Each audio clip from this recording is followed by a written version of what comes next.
little thing. We have a wicked tune where we released the other day, you know? Yeah, man. We're marching on to progress. In the program.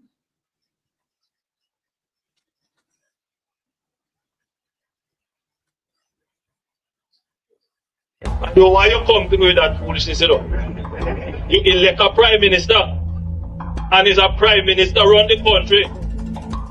It is time we learn to hold our leaders accountable for their actions and stop making excuses for them. Stop making excuses. Otherwise, go elect the people who really run in the country. And I don't want the right kind of stupid argument. Hold the people you elect accountable and stop making excuses for them. Sister Pinks.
you are going to come under some pressure.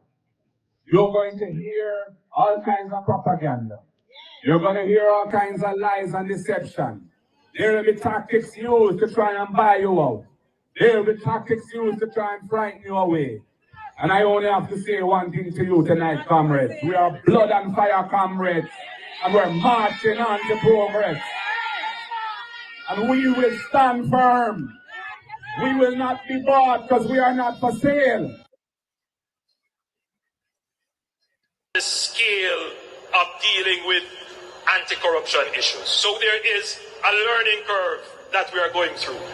What is important is that the government supports the development of the institution so it can accelerate very quickly on that learning curve and provide the resources so that they can move very quickly on the learning curve, and that the government does not intervene or interfere. And that message goes to the opposition as well. Leave the anti-corruption and policing agencies to do their jobs. Okay, hello, welcome. Happy Friday to those in television land. Happy Friday to our silent supporters. Happy Friday to everyone in the chat. Thank you guys so much for tuning in. Remember, guys, when you're coming into class, we need to mark the register. So thumbs up the live when you come in. And if you're new to the channel, show some support by subscribing. And also you can share us out. Membership is still active, guys. Please remember that. And tonight's topic is, would the annual ISAT report have revealed the illicit 8 before the general election? And we have our host, Mystic Sensation, which is Baron Anne-Marie, Pink Q Green, and Melting Pot. Let me just go ahead and quickly welcome those in the chat.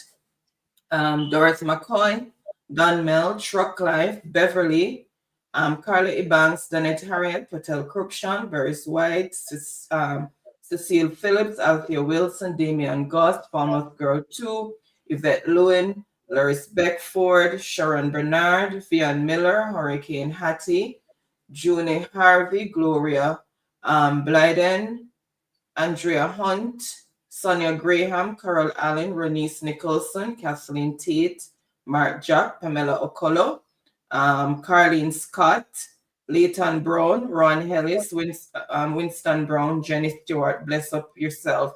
Larry keeps saying there's no sound. Is everyone hearing us? Please type if okay. Larry, check your system. Check your system. Maybe there's something going on your end. You call Alan. Yeah, that's what they're saying. They're hearing. You call Alan, bless up yourself. Yes, everybody's saying yes, they're hearing. Okay, good. Carlene Scott. Yeah. All right, so without any delay, I am going to hand over to Byron. All right, thank you for that, YP, for that usual wonderful precursor as always. And of course, tonight, again, we have our wonderful panel, our power punching panel. Of course, we have Lady Pinks, right? And of course, Melting Pot. You realize that Melting Pot has not out as the open on right Tuesday, right? Take time, put some nice decent ball through the middle, and sometimes clear the field when you get a little bit aggressive, right? You love that. Now, having said that, we are going to start our program, but before we do, we normally go into our usual meet and greet, right? And of course, in this occasion, ladies before gentlemen, right? Take it over and meet and greet. Good evening, Lady Anne-Marie. Good evening, Uncle Byron. Good evening, Melton Potts. I would like to say good evening to everyone in the chat and everyone who's watching this program worldwide today. And a special welcome to my people from St. James. Although we're all Jamaicans, you know how I love my St. James people very much. And I want all of you to go out on election day when it's called and vote for PNP. Put your X beside the head. All right. And remember, the people, right? We all say clear in terms of, manly acts. Right. We are not hiding, right, in terms of our preference. We are out there loud and clear. Right? Melting pot, meet and greet. Greetings and blessing to everyone. Thank God it's Friday and we're here tonight once again on the Mystic Sensation Revelation with your host Byron, Lady Anne Marie, our technical director, and Pink Q, our lioness warrior from down in the west. Yeah, man, tonight today I know people and you don't know we have to deal with corruption same way. And the new revelation as related to the IC and the court order. Yeah, man, we have to knock up them two dimensions together. So, so right now, before any further ado, because, tonight I got I'll leave it right back in the hands of the capable Mr. Byron. Thank you so much, Melting Pot. Melting Pot is always melting pot, keep the fire burning 100%. Love that. Now, we have heard issues as it relates to the Jamaica Labour Party, right, concerning themselves with blood and fire. Song that, driving the People's National Party spirit through the length and breadth of Jamaica. And they are getting nervous. But I don't think it is too much as it relates to the word blood and fire that they are worrying about. Mostly what they are worrying about, I think they are worrying about that everything them take away, we are going to get it back. So that is what having them nervous, right, to say the least. And we have seen now where another victory took place in the court against a kleptocratic government I will had. And so then, of course, we are happy in terms of the Blood and Fire song, the message that it carries, right? A wonderful message that, of course, we stand, right, to in demand of good governance, right? And that is what we want. So, and I glad how the comrade leader, right, love this song, right, where it's creating energy. And not only the comrade leader love the song, not only Pinks and Melting Pot love the song. Guess who love the song too? Liberites. Liberites. So let us get into, and honestly, I am so happy when I see labor rights jumping in unity, right, and dancing to the tune and the melody of the song. And I want to say something, use that to send a message. That is what we want to see. A peaceful and fair general election where everyone, right, in that peace and in that mood of, unity. Of course, we can differ whether you want to vote for JLP or whether you want to vote for PNP. But what we want a peaceful general election. And I am glad that we are seeing, clips, right, that exhibit that away from the political rhetorics that, thrown out by Desmond Mackenzie, Warmington, and Andrew Holness himself. We are glad and happy that Jamaica realized that we don't need to go down the route of political violence.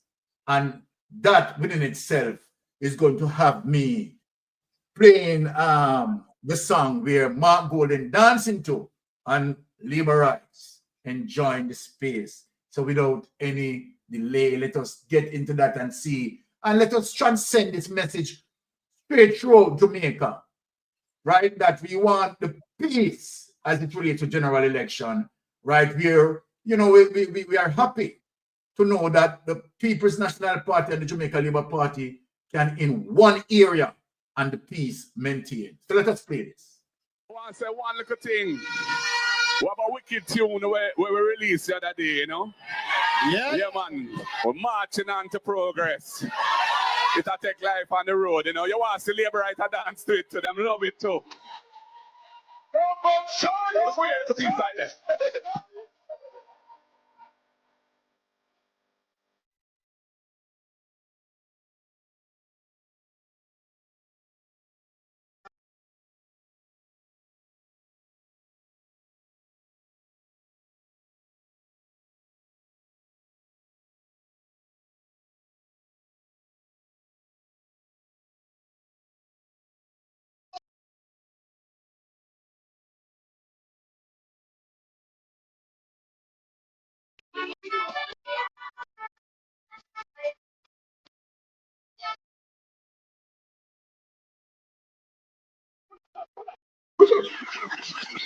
Pull up the selector. So chill.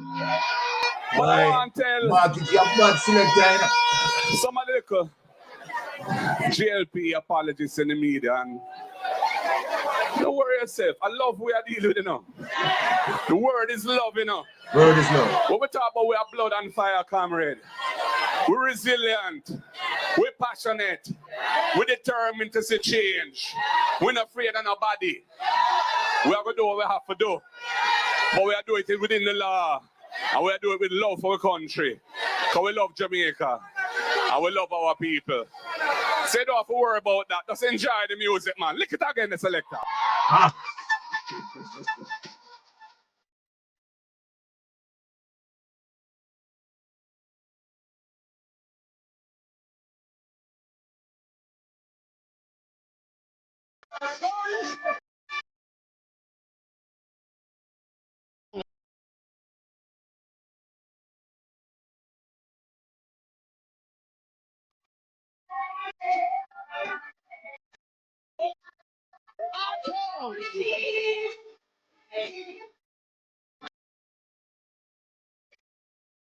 Everybody.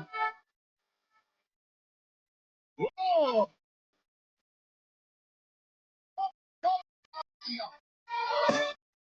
Bilba. Hey.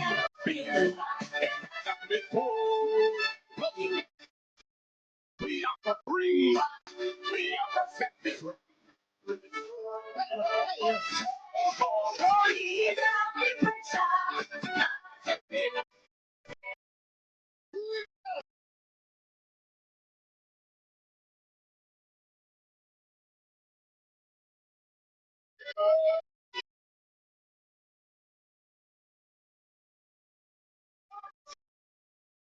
Everybody.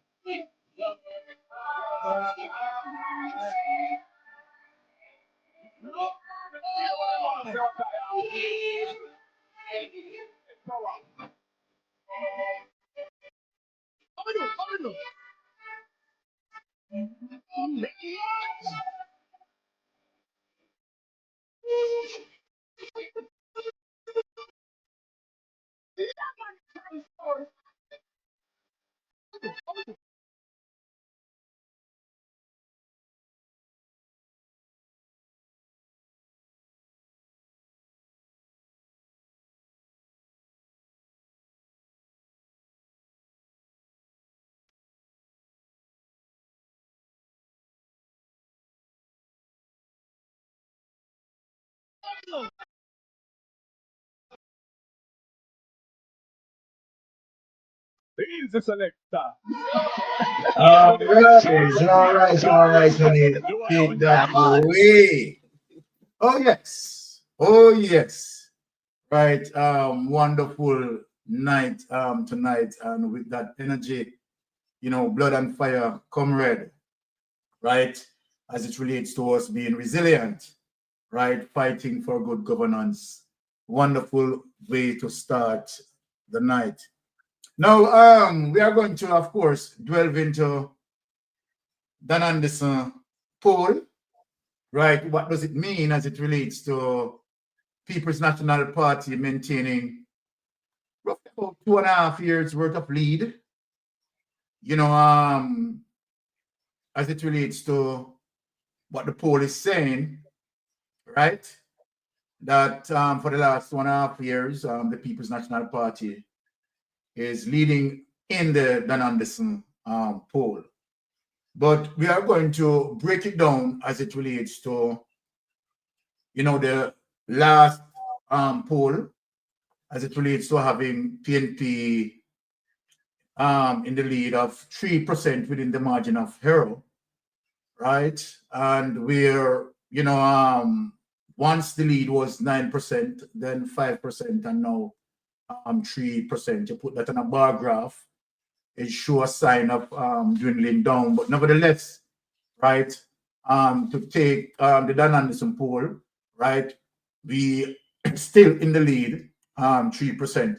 But we are going to look into that and see what that means and explain that to the electorate. Without any delay, let us lift up that and get into the Dan Anderson poll and break it down.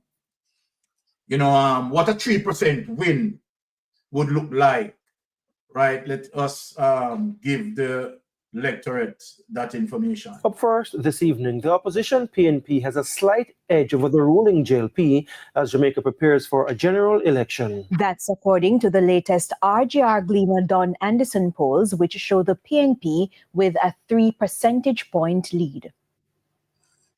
The campaign trail has been heating up.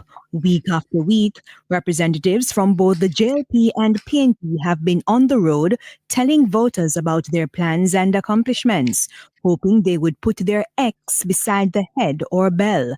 So the question was put to 1,033 registered voters all across Jamaica from May 16 to June 7. Which of the two main political parties are you most likely to vote for? 18.4% of respondents said they didn't know, and 19.4% said they're not likely to vote. 32.6% of respondents said they would vote for the PNP, while 29.6% said they would vote for the JLP. That's a gap of 3 percentage points.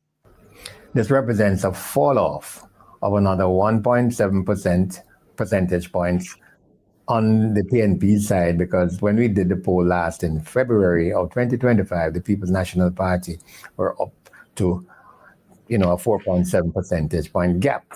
So this has now been cut to 3 percentage points. It's just on the cusp of the margin of error of plus or minus 3%. So we're not going to say it's a dead heat. Pollster and head of market research services Don Anderson also gave further insight. If we track those kinds of percentages from, say, April, when we did the first post-local government election poll, People's National Party, having won the majority vote in the local government election, then went up to 7 percentage points in April, 9 percentage points in September, slipped to 4.7 percentage points in February, and back to 3 percentage points in this current poll. So the PNP has slipped in the polls. What does that mean for the JLP? But what's interesting is that even against the background of the heightened publicity, heightened campaigning that would appear by the Jamaica Labour Party, their numbers have remained flat.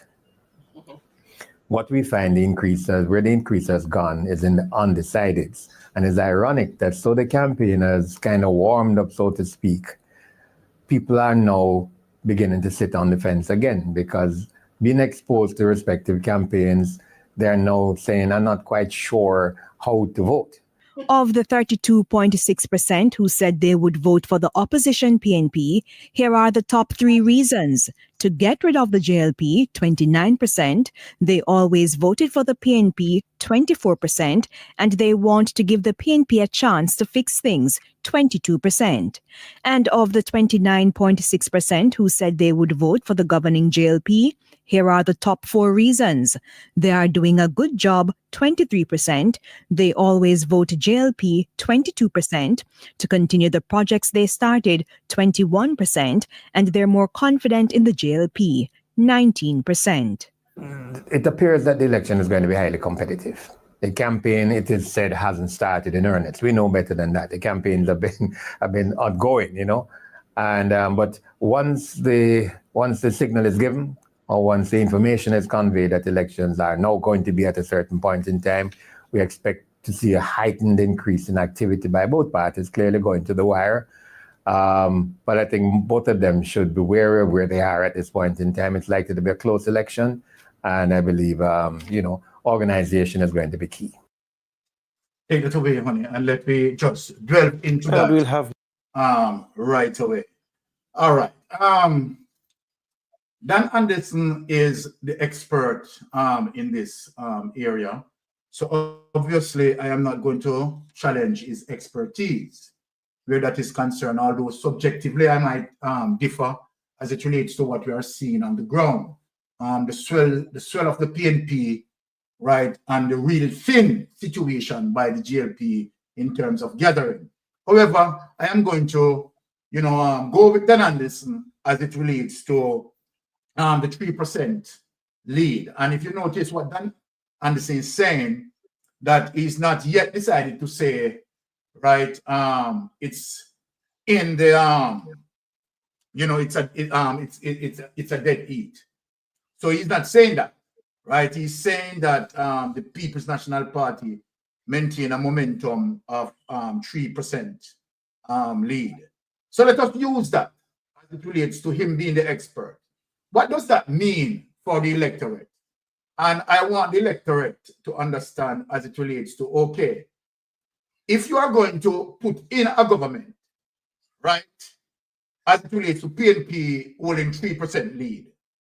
And so then when you look, remember that we have 63 seats in parliament, and what electorate has to bear in mind as it relates to good governance. What do you want? So let me just put your awareness and let you understand that.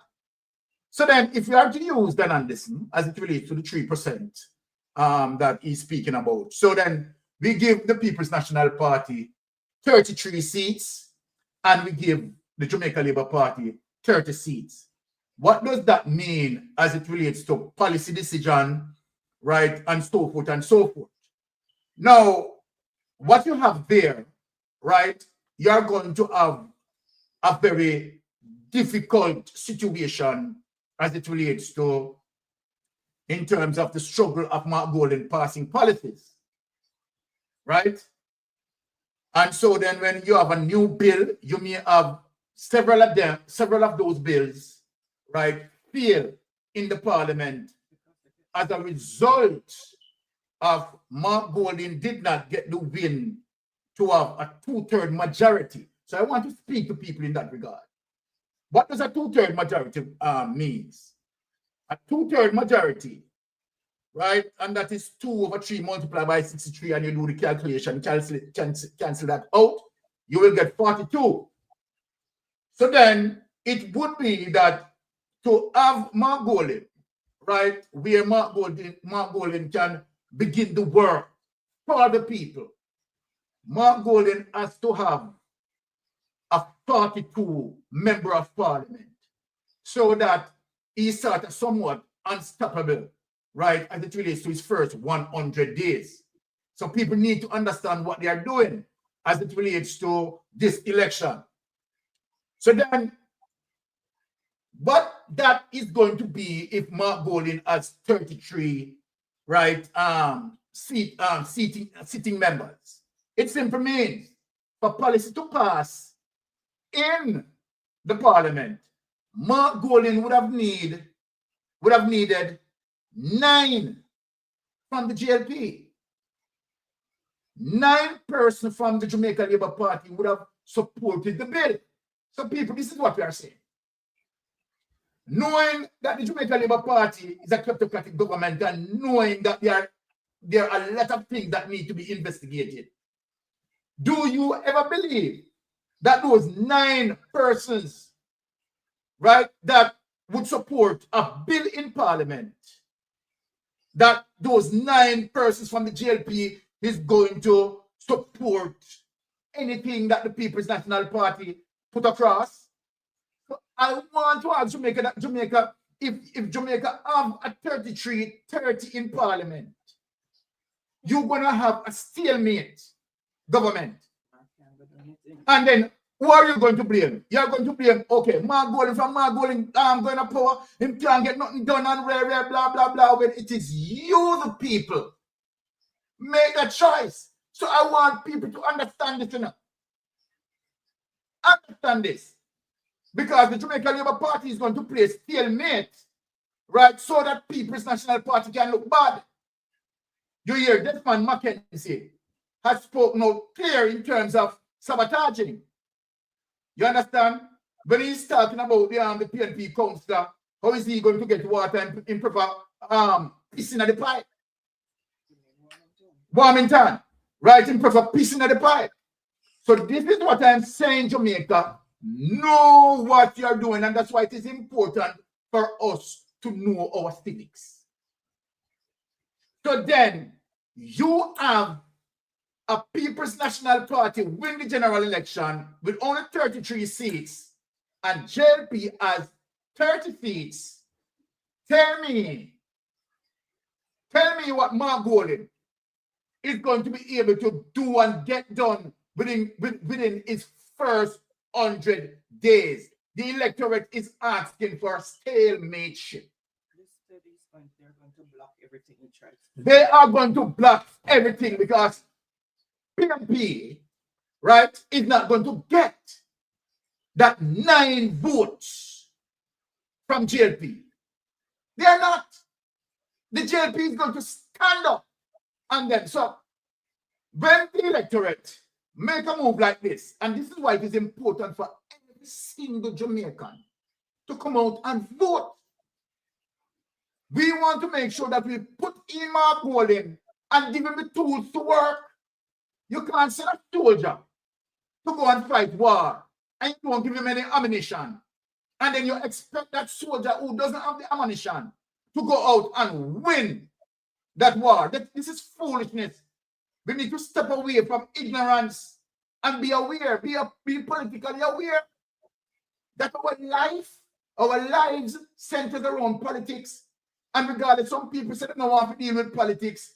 You cannot avoid the politics because the politics is what makes political decision to get anything done in the community and in the country. So you have to participate in the politics, whether you like it or no. It affects your everyday life. It is the politicians who make the policies that affect you. New taxes affect you. Certain laws affect you. So then you can't say, business with politics. That's a dunce argument. The argument that dunce, Papa. That is what you call self-inflicted wound. So you have to participate in the politics. And as I said, if we are to take that Anderson, right, as it relates to his poll, right? At this point, I'm not going to say, well, all right, that is an objective reading of the poll. The poll is just a glimpse, a little pocket glimpse of what can happen, right? At the end of the day, people need to come out and vote. So I'm saying if we are to take Dan Anderson, right, as it relates to his recent poll, and we feed that into the actual result, and PNP have 33 and GLP has 30, Jamaica is going to be in a stalemate. And who are you going to be blamed? Who are you going to be held accountable? Right? Because certain laws that Mark Golding will pass in terms of impeachment bill. How Mark Golding is going to pass that? When Mark Golding needs 9 from the Jamaican Labour Party. Tell me how Mark Golding would have passed an impeachment bill. Jamaica, you must know what you want. You must understand the process. So if Mark Golding needs 9 from the JLP and he's doing an impeachment bill, tell me, how is that going to pass in the parliament to even go to the upper house? It is not going to pass. There is not one member from the Jamaican Labour Party who is going to support an impeachment bill for them to be impeached. So people, please, I'm asking you for prudency. I'm asking you for the level of awareness. It's not going to happen. So if you have a 33, 30 win, you understand, Jamaica is asking for trouble.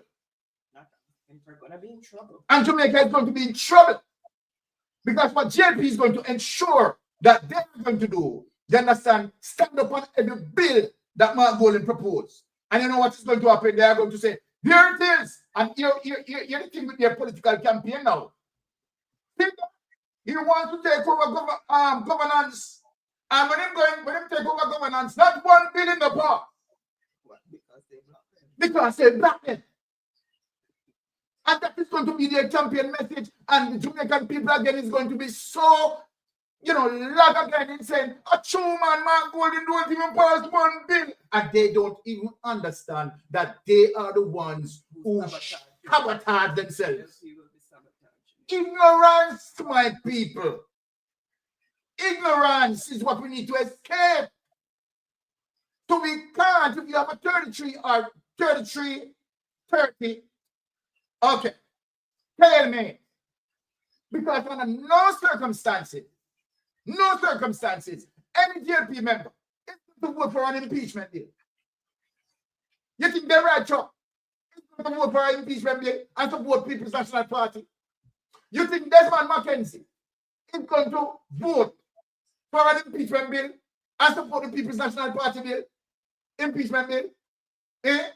To move Section 53, subsection 3, which is the gag order as it relates to Integrity Commission Act. You think any GLP is going to support that in terms of moving the gag order?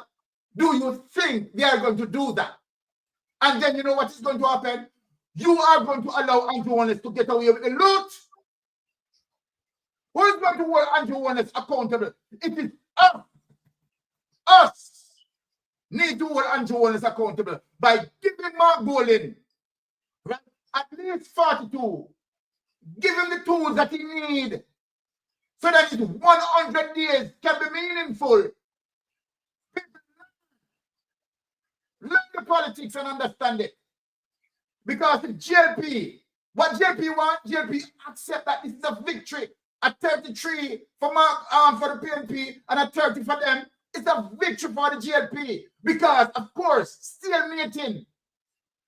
And so then the People's National Party cannot get anything done. Do you get that, people? So let me rest and put in the open batsman, Mr. Of course, none other than Melting Pot. All right, go ahead, Melting Pot. Yeah, man. Big up once again to people that are not tuning in tonight. Yeah, me just have to endorse what me see Reggae-matic put up, because I know them a smear the thing, Jabi. Yes. The people that on this now work assiduously with Andrew Wallace. Because recently RJR put out, say the PNP is projected to win 44 seats. Now that would be more than the 2/3 majority. Yes. So where I sit down on this now run with a garbage. I mean tell him long time. I mean I retract when me think about Dan Anderson and I'm twilight days as a pollster. This time retirement package, man. Andrew have money a splash all about, Andrew become very charitable recently. Maybe he might go back to him farmer days after him leave uni when him first job was a charitable worker. He becomes very charitable. Because the only thing can help Andrew is to splash the cash. Hoping that him can get some people to vote for him. Andrew think thin. Very thin too. So when we look on, as far back as February, yeah, and we had that 4.7% margin. I remember it coming from as high as 9%, I want Dan and this to tell me, Melting Pot, Pink's Q, Lady Anne Marie, Byron, and the whole of the fans them were tuning in tonight, and the millions of comrade worldwide. What has happened to the PNP machinery? Why it is slowing down? When it gained such a momentum, coming from as low as 13% and attaining a high lead of 9%. And I see where the PNP is even doing more work now than then. So Dan Andis now tell me what is the reason behind the slowing down process of the People's National Party. Because what we see throughout the campaign, yeah, all over the country, is that the PNP are out there in mass number comparing to the Jamaica Labour Party. For them rally thin out. Very thin. So there's no way a country can be heading one direction like a year ago and suddenly, like a hurricane, it turned back and gone where it come from. No, not Augusta, no Sankey, no Sing Sudan. So me I make you know, say stop come out and try to, muddy the water and run with some deflection now in the voting space. Like people are saying, well, and boy, this thing here is a neck and neck. No neck and neck, not the people. PNP, we out in front. We out in front. That is the confidence I know the comrades them have. So that Anderson can't come muddy up the water. That Andrew have him at the right now, muddy the water. Because Andrew cannot win a fair election. Andrew have to either buy the election or steal the election. So them have done on this now. A fling monkey wrench. Yeah? So make it look like it close. So when them thief it, you say, boy, done on this poll leader suggest say, boy, it close. You know. No, not go so people. The PMP is way out in front. Way out in front. Where we are looking with the GLP right now is a paraplegic athlete compared to a normal athlete. No contest. No contest. Love it. No contest. Absolutely no contest. And as a result of the type of work where the PMP them are do right now, just look at Papine. Just take a look at Papine. I have to big up the people up at Papine, you know. Because me I tell you, say, it's a tsunami, a orange me I look on. Exactly. Exactly. Tsunami, a orange. And what was delivered in a Papine Square was a transformation of uptown. Yes. I'm want to big up the People's National Party to come up with such a very good initiative plan for uptown, where you make uptown become one uptown. Because you see them plan where the PMP have for the people up there, members say have some solid plan. Because the member of parliament in waiting, you know, Patricia Sutherland Duncan, she put in the work with her fellow comrades. She's been through more than 20 communities. Yes. And she have uncovered what the people need as priority in them life. And one fundamental key priority was land title. The people want can own that piece of rock there where them live on. So them can have some, you know, better energy going forward in what kind of structure they want to deal with. And that is good. You understand? Because remember, you know, as a leader for the party, say, you know, and we all know, up there, so, at the university belt. Now, when you create a beautiful uptown, where you make the people own them land and can build up some nice structure, when you fix the road them and bring them up to standard, when you put in the street light them, when you take down the zinc fence them, when you open out the place and expand it, when you look all over Kentucky, them places supposed to look like California with some nice house on the mountainside. So what that I going to do for uptown now, with the new transformation? Students now can rent accommodation. People can incorporate the changes into profitable life. Exactly. Because you can earn from that aspect. So them thing they know have them quaking in them boot. You understand? Big Mama tremble, you know, when him hear about take it back, you know. Yeah, man, because Big Mama get a whole heap of benefit through this corrupted government, you know. 10 right off, but still currently owe 1.5 billion in tax, corporate tax. So you know, Big Mama has been operating delinquently. He's always been a non-compliance person when it comes to him tax. So Big Mama now have to come out and back everything in favor of Andrew Wallace and has spread propaganda on the song Blood and Fire. So we know what Big Mama do. Big Mama is a deflector as well. But we now go dwell upon nasty thinking Big Mama.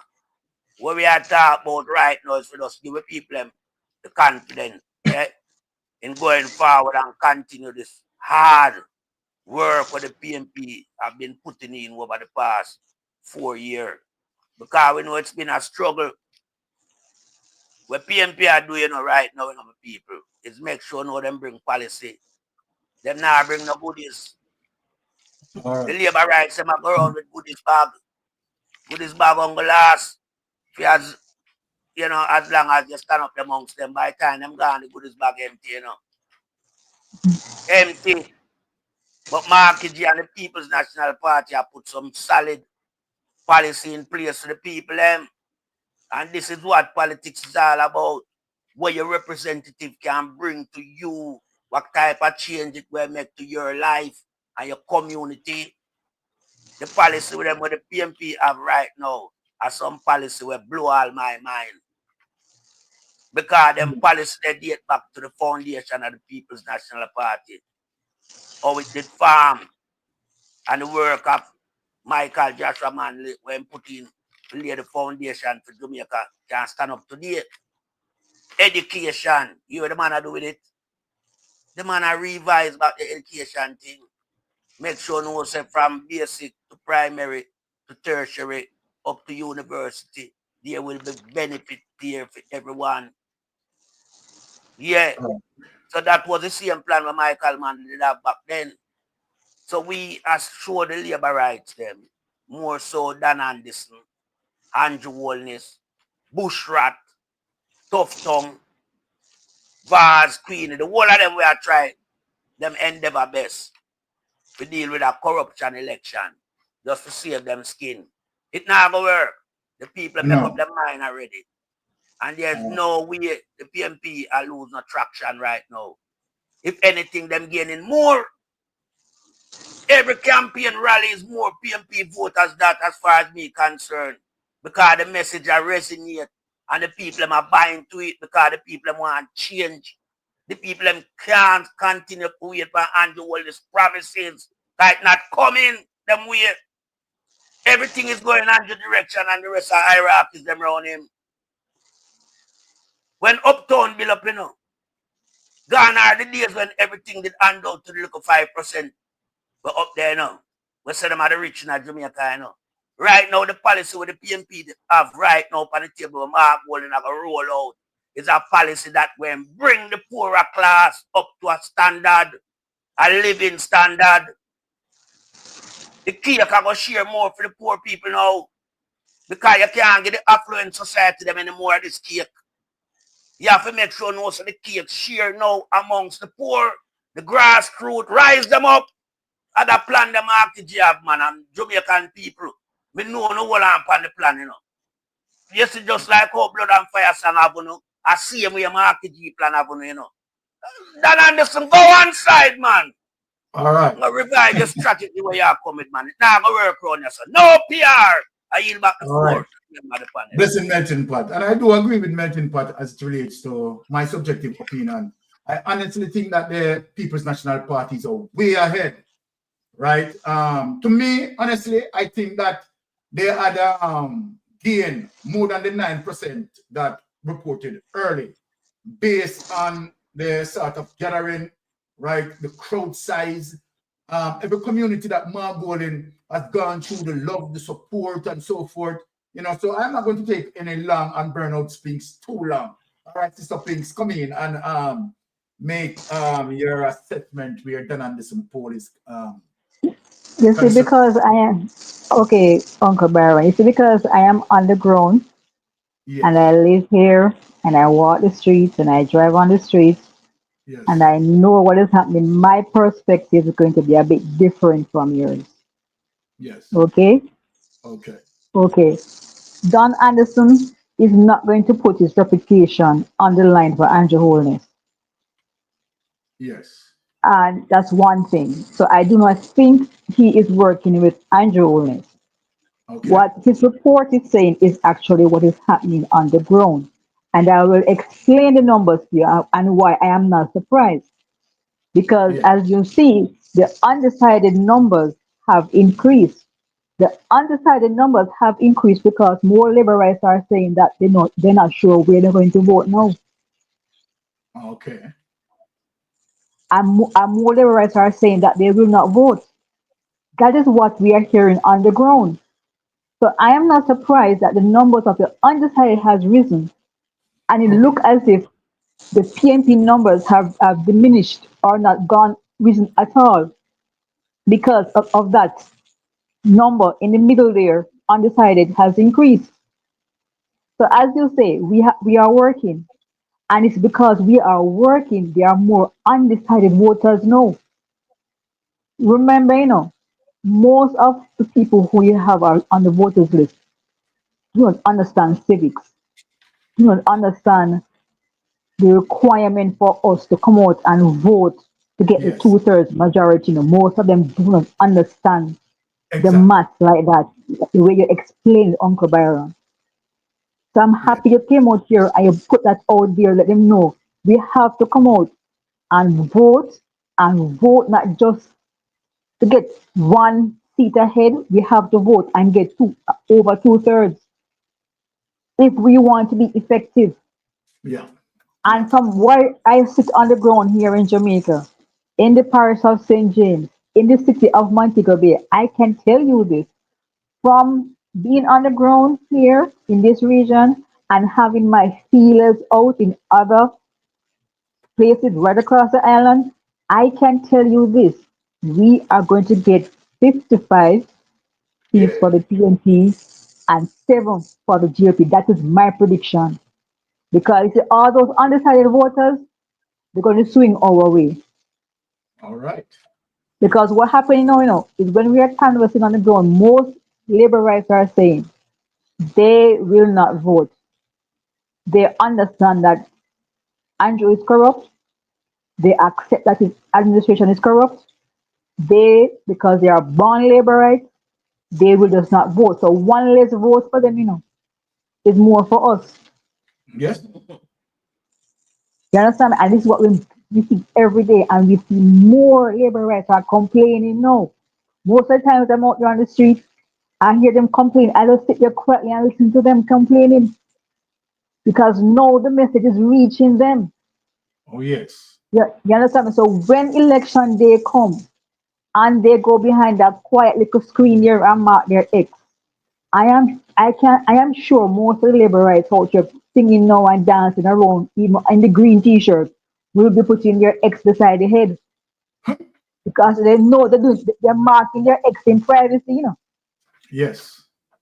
And they want a better tomorrow because they're looking at the fact that under this administration they don't have a future. Yes. Because right now, as I keep telling you almost every week, the water in the pipe is missing. The water in the pipe is missing. It's not just PNP not having water in the pipe. It's not just PNP not having potholes on the road. It's not just PNP can't find a bed at the Conroy Regional Hospital. True. It's everybody. The undecided voter, the GLP voter, and the PNP voter are all suffering together in this thing. When we go to supermarket and buy a bread for $700, when I'm paying $161 plus cents for $1 right now, all of us, PNP, GLP, undecided voters, all of us are feeling it. So and what you're all saying, of us want a change. Yeah, so what you're saying, Pins, you don't have labor right inflation and PNP inflation. You have No, that affects both GLP and PNP. exactly. Yes, go ahead. And the gas prices at the pump cost the same money. The Yes. GLP is paying for it, it's same money PNP paying for it, and it's same money the undecided is paying for it. So I want every Jamaican to think about it. We need 55 seats. What I don't even want 31 or 32. We want the whole 55. Give Exactly. them 7. Wife, it's Because so my wife is so getting party. me want 55. Me ambitious enough to give us 55. Yes. I honestly think that, Yeah. when we finish, right, we are going to finish with that 2/3 majority win. Yes, we're going to get it. I believe that we are going to, based on what, I am seeing, right, as it relates to my goal in traversing those communities, canvassing those communities, right, most of the People's National Party candidate who are canvassing those communities are getting the high energy, the high turnout. And when I look at the Jamaica Labour Party, right, I have even seen recently where you see Andrew Holness went to support Hunting Cow, right? And trust me, it's thin bad. Thin bad, very thin. And so then people are jeering him also on the street when he goes out there in the public. So right now he cannot walk the streets in Montego Bay. Last time he came here in Montego Bay, he was jeered. There's a drive through the town of Montego Bay right now. Exactly.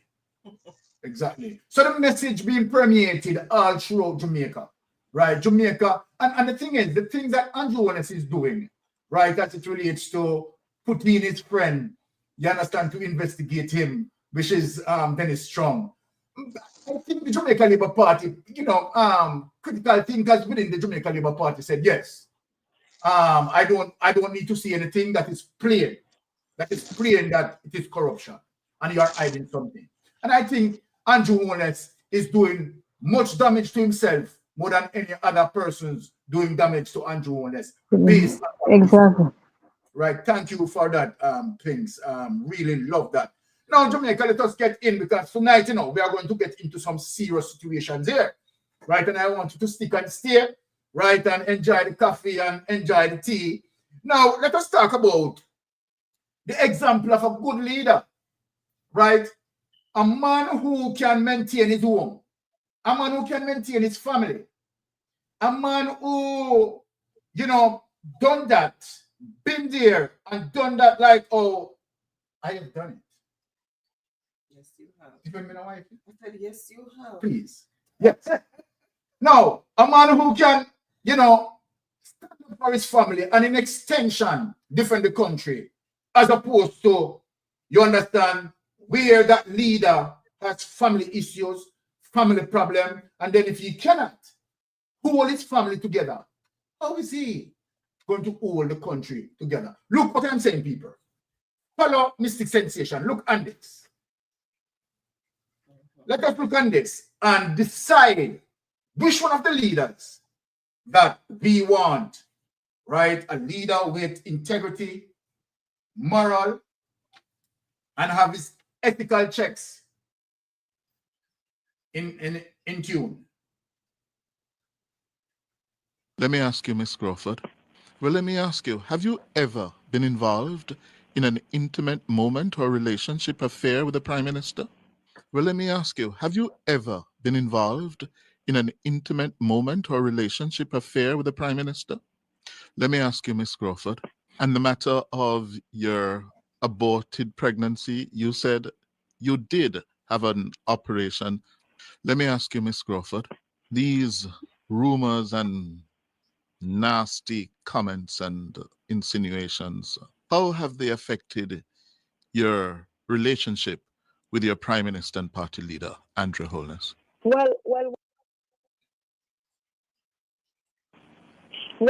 what I do notice, because the Prime Minister, he supports all of his it's not just members of Parliament and ministers, but all of the standard bearers.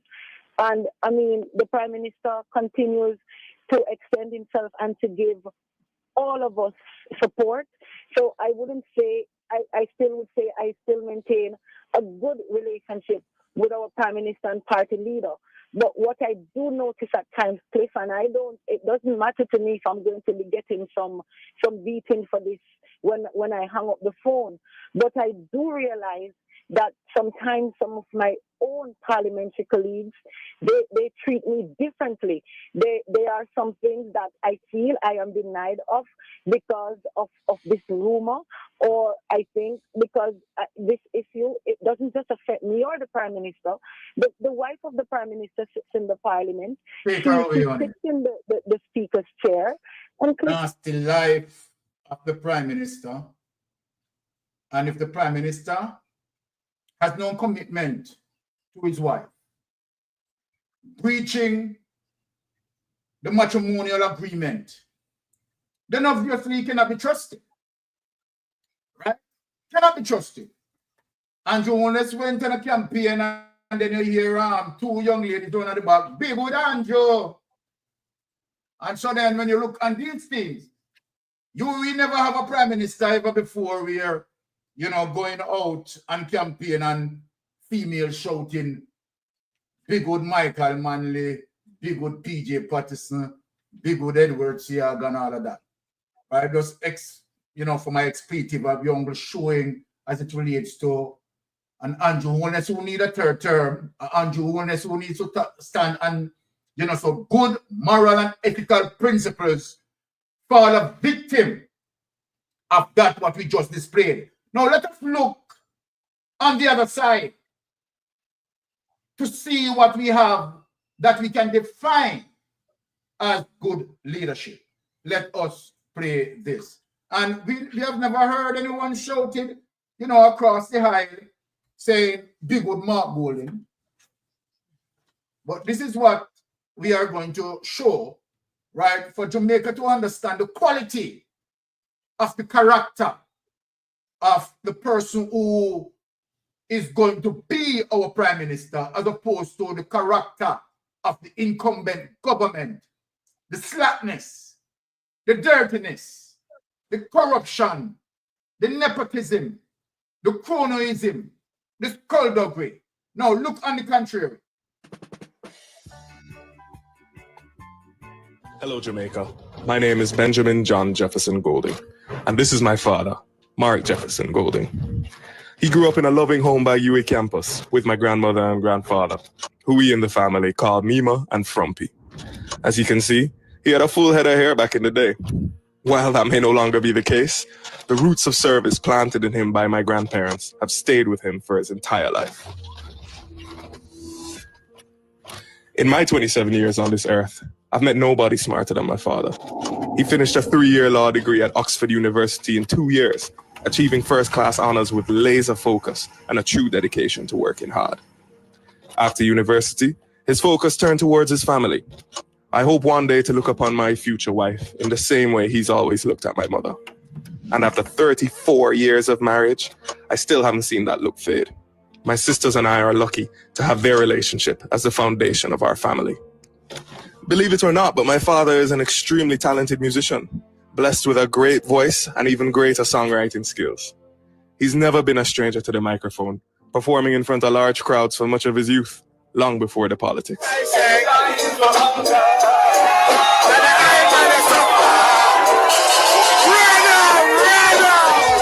Music's always been at the center of our family. And although dancing might not be our main strength,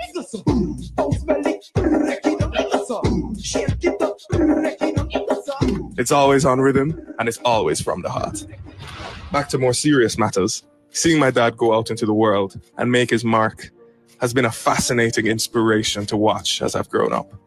He went from corporate lawyer to investment banker to entrepreneur to senator to minister of justice to member of parliament to the president of the PNP and now the opposition leader. The final chapter, the next prime minister of our great island. It's been quite a journey that I've had the privilege of watching from up close. But no pressure on me, right?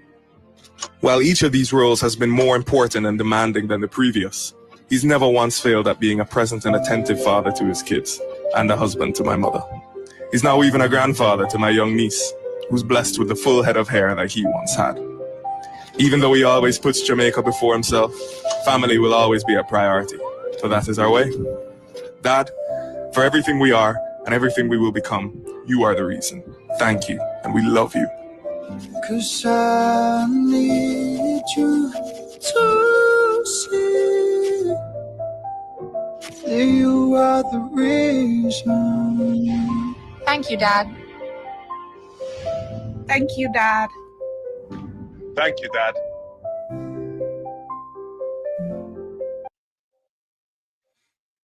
Jamaica, I felt so reminiscent to know that his son can fight for him. It sends, such a wonderful feeling in my spirit to know, yes, we are going to get a leader like Mark Golding, who has strong family values. An extension will have that same strong values for Jamaican people. This time around, I'm asking Lady Spinks to speak on those two clips. Go ahead, Sister Spinks. One of the reasons I was drawn to Mark Golding as our leader was that he has so many characteristics of my own father. My father is a quiet gentleman, never raised his voice. I have never heard my father shout. Same kind of persona as Mark Golding. And when you see someone like this who is family oriented, family centered, with his family first and his children first, to make sure they are grounded. It warms my heart because every Jamaican family, this is the example you should look at right here. All the baby fathers and baby mothers in Jamaica right now, this is the example you need to look at. We see Vibes Cartel went through his immature stage of life before he went into prison. And after 13 years, he came out as a gentleman. Jamaica, young men and women, it's better to be a gentleman and a gentlewoman in society. And what I love about Mark Golden is that he preaches love. Love. From day one, love. He does not want to see any JLP and PNP fighting on the streets and hurting each other. He or any of his speakers never went on any stage and said we should produce violence and demand and do anything to hurt another Jamaican just to stay in power. Unlike Andrew Holness, we have heard from their pulpits, we have heard it from their stages, the threats against us. When we wanted to protest against him putting Dennis Strong in the FID, what did Andrew say? Go out and protest. Yes. Against their protest. What did Desmond Mackenzie said? You will never surrender Jamaica to them, to us. Yes. That's what he said basically. Violence. Not once he said it, more than once he said it. And we all heard what Warmington said and the racial slurs being thrown at Mark Golden. Time and time again from the political stages of the laborites. Jamaicans, we love you as a laborite. What we do not love is the corruption that Andrew and his cronies hug up. That is what the PNP is fighting against. Every day we are here fighting, we are fighting against the corruption. I do not hate Andrew. None of us here hate Andrew, What we hate is the corruption that he represents and the evil that comes with it. And because of their evil actions, many Jamaicans are suffering every day. And that is what we are out here fighting against. We are fighting against the importation of guns. We are fighting against the importation of drugs. We are fighting against our brothers and sisters being hauled and pulled by police officers and being shot in the streets by police officers. We are fighting against civil servants not getting their raise of pay. We are fighting against police officers not getting their overtime pay. We are fighting against injustice here every day. That is why we are here. And that is what PNP represent right now. 2025, going into this general election, we are fighting against it. And let me tell the liberals, we do not hate you. We hate the corruption. We hate evil. And all we have to say, one love. We want no violence. We want no threats to our lives. We want peace and love and harmony. We want to be able to make sure everything is priced properly. Everything is fair. Justice is given to everybody. The taxi drivers, bus drivers are treated equally. We want our police officers, our soldiers, our teachers, our nurses who have migrated to look in their hearts and turn back and say, let me go back home to Jamaica. 49% of our teachers left the shore and went overseas because they want a better life. We want all our civil servants to have a better life. In Jamaica, we want the Jamaican dream, not the American dream, the Jamaican dream. We want every Jamaican to have the respect for each other. No matter what position you find yourself in, respect your brother and your sister as a fellow Jamaican citizen. That's all we're asking for, peace and love with my neighbor. And we want to make sure we have good health care, good education, and we have opportunities created for us. That's all we're asking for and a future. I pass the panel, All hand right, it over to someone else. all right, Pinks. Thank you for that contribution. Really love it. Thank you. As see, melting pot, right? The two characteristics from both the prime minister and the opposition, Mark Golding to be prime minister, right? What have you to say as it relates to what you have seen there? Well, first I must, say how much I enjoy what Spink you just said about Mark Bolin in regards to him as a person and, conclusion and comparison that she made between Mark Bolin and her father. Yeah. Me personally growing up, yeah, I know about Mark Bolin as a schoolboy representing Campion College in Sunlight Cricket. Yeah, his name used to be mentioned on sports slot, very often. His partner at the time was Chris Deering as well. They both played for Campion as opening batsman in the game of cricket. There was also fast track to open for Jamaica when Desmond Lewis and Richard Astin partnership was, broke up. And so we know as citizens in Jamaica, Mark Bolin has been, being a part of Jamaican life. Because sports is a therapy, Yes. And Mark Bolin provide a lot of fun and excitement and joy to us as Jamaican fans loving the game of cricket.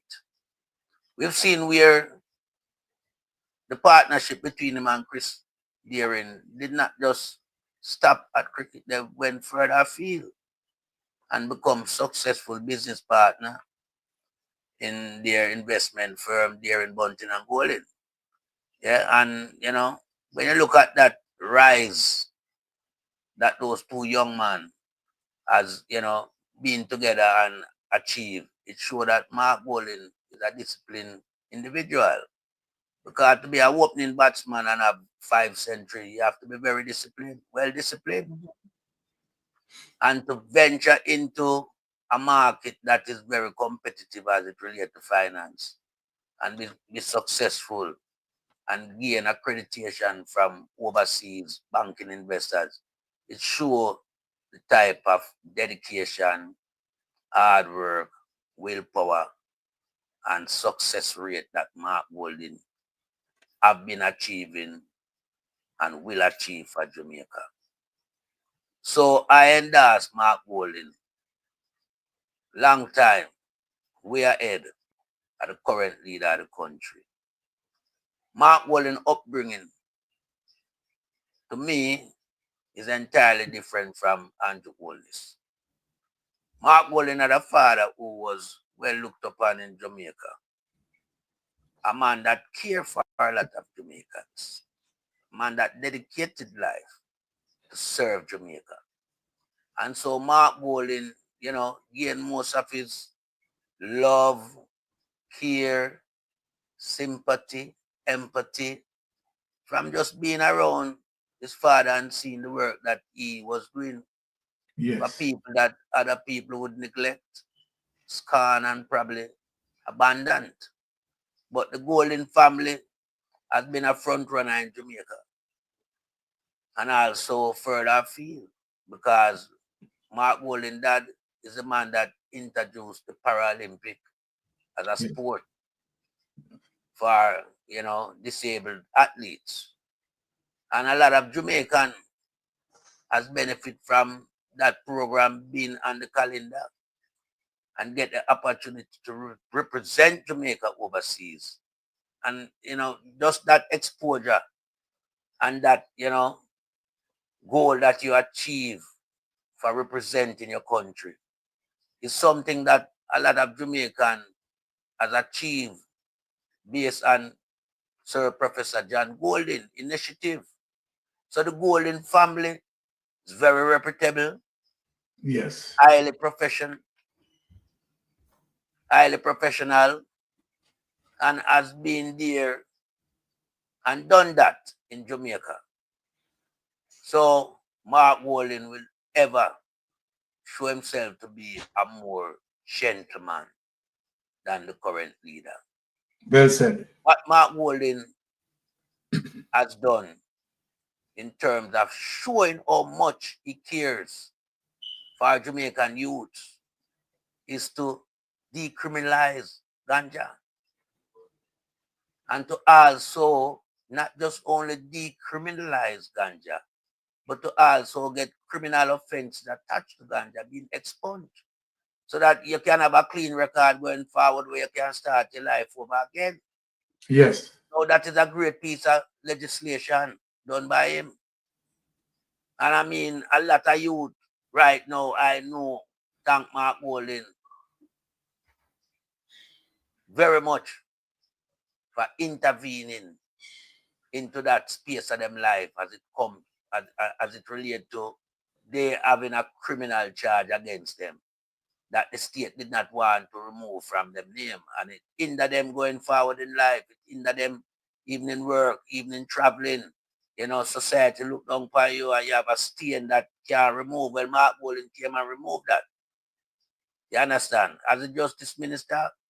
So we understand everything about the Golden family, and more so, Mark Golden has taken the baton from his father, along with the baton from Sir Michael Joshua Manley. And he is the right man right now to take Jamaica into a new dimension where love and unity will be the order of the day, because Mark Golden exhibit a lot of love and unity. Because music bring out love, you know. Yeah, man, when you write song, you know, you write about love, you write about things, you write about, you know, your life, and all of them components that add up to a very rounded society when we can embrace all of those things. Because if you have love for your brother, you have to treat him well. You're not going to destroy him. Exactly. Yeah, you have to share things with him, you have to enjoy space with each other. And so we have a oneness, you understand? Because that's what socialism is all about, socializing, oneness, coming together, achieving dreams and goals together. So Mark Golden, for me, will always be at Andrew Wallace. And it's nothing to do with supporting of whatever party. It's just the person that presents himself in front of me. I yield back the floor to the member. All right. Wonderfully said, Melting Pot. Wonderfully said, Sister Pinks.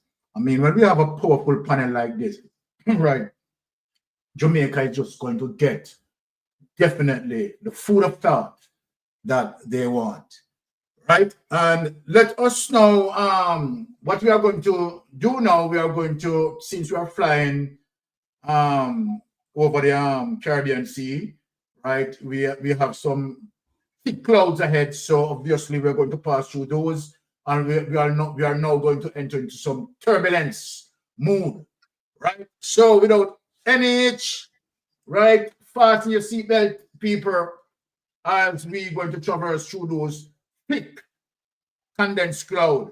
Turbulence is ahead. Let us get into this, right? As I said, turbulence is ahead.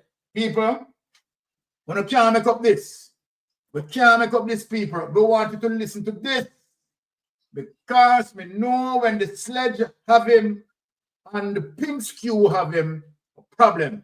People, listen to this. And your Highness, you don't remember saying this. About what is happening in our health system. When 18 babies die of a mysterious illness, and the Minister of Health is comfortable in saying that he has only just learned of it. This against the background of another serious epidemic which affected, I'm certain, almost everyone standing here, Chick-V. And then seeing an outbreak of hand, foot, and mouth. And then seeing the deterioration of our health services to a point where we have never seen it before in recent history of Jamaica, where it is certain that most people in Jamaica are very concerned, very troubled, very worried about the governance of the health system. I am very distressed that this could happen in Jamaica and the minister can say that he doesn't know and he's just finding out. Then why do we have you there as minister? The prime minister is answerable in this one as much as the minister is answerable, because the truth is the prime minister has protected and covered for the incompetence of this minister for a long time to the detriment of your own health. And we in the Labour Party today, we don't like to play politics with health. And I want to put that on the table. Standing beside me is your own member of parliament, who was the former Minister of Health. And while he was the Minister of Health, we had several threats as well. We had malaria, and we dealt with it. None of you don't even remember about that. We had SARS. Any of you catch SARS? No. We had H1N1. Any of you going to catch H1N1? See the minister who was the minister at the time here? Roddy Spencer. But since this man come, every threat to your health that exists out there has now become a reality. This man should not hold his job, and in any self-respecting democracy would not hold his job as Minister of Health. And we call upon the Prime Minister to act like a Prime Minister and protect the health of the people, and remove that minister and place someone there who has greater competence in managing your health care. Yes, sir. Yes, sir. No, sir. Well, Jamaica people, and a cut mouth till cut better. A junking barrier said Tom junk. No cut mouth till cut this. This a junking barrier. The point out said Tom junk. No people. What? Where's an Android twin? Me no believe say Andrew that. You know, so you might be right. I think that. Where's the Andrew twin that? All right, people. Look at get into it. Press release. Look at run a press release. Now, Ferguson have to pay for it. Because Andrew Holness say him not perform because 18 baby died. But here's a press release, people. Preliminary reports show prematurity as the cause of increased neonatal deaths at Victoria Jubilee. Right? Kingston, Jamaica, Thursday, June 26, 2025. The Southeast Regional Health Authority, Seaga, acknowledges public concern regarding an increase in neonatal deaths at the Victoria Jubilee Hospital during the month of June 25th, and has commenced its investigation. Preliminary data collection indicate that the majority of the affected babies were born prematurely with significant factors that could have predisposed to serious illness. As such, the established search plan was activated and all steps were taken to appropriately care for the patient. The region has confirmed that there is no outbreak of the infection at the facility. There has been an increase in the number of admissions to the special care nursery in June compared to previous months and compared to last year. With this increase, there has also been an increase in the number of critically ill babies. There has been a high number of premature babies and babies with low birth weight that adds to the vulnerability of the babies. You know, your Andrew Holness, when they say some dead baby, the ball or the dream to him, he could hear the cries of the babies. So now hear the cries of the baby. Eh? So what are they? So him only hear the cries of the baby when he was opposition. But now he's incumbent. And him have more dead babies. Hearing aid turn off. Oh, Or take you out and put it in on. hearing aid turn on. What? Or take you off and Aren't take care of and put it on. Okay. can't hear. In keeping with usual public health epidemiological investigation will continue, led by the Regional Health Authority in collaboration with Kingston and St. Andrew Health Department and the team at the VHH. Additional support is being provided by the Ministry of Health and Wellness. Now, you know what? We could pass the Ministry of Health and Wellness and hear what the real doctor, right, the shadow minister for health. Let us hear what the real doctor has to say about this situation. Let us get into that, right? Let us get into that. Now, you see, when he was opposition, right, he find all the faults. And now under his watch, right, there's a crisis bearing out. The following is a release from the People's National Party Media Unit. The Southeast Region Health Authority has confirmed that 24 babies died at the Victoria Jubilee Hospital in the first 24 days of June. Reports indicate that 229 neonatal deaths at the hospital between October 2023 and 2025. The Minister of Health, Dr. Christopher Tufton, must confirm whether these figures are accurate and release the full mortality data from 2020 to the present. The explanation given that prematurity is the cause of these deaths is unacceptable. Prematurity is a medical condition, not a cause of death.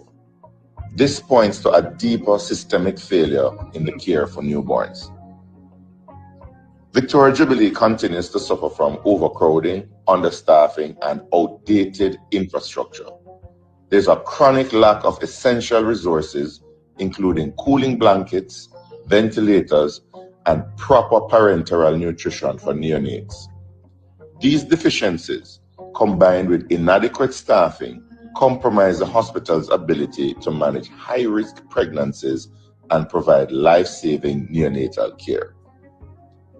Jamaica's maternal mortality rate is now higher than it was 30 years ago. Combined with a spike in neonatal deaths, this reflects a public health system in crisis. Dr. Tufton must answer the following.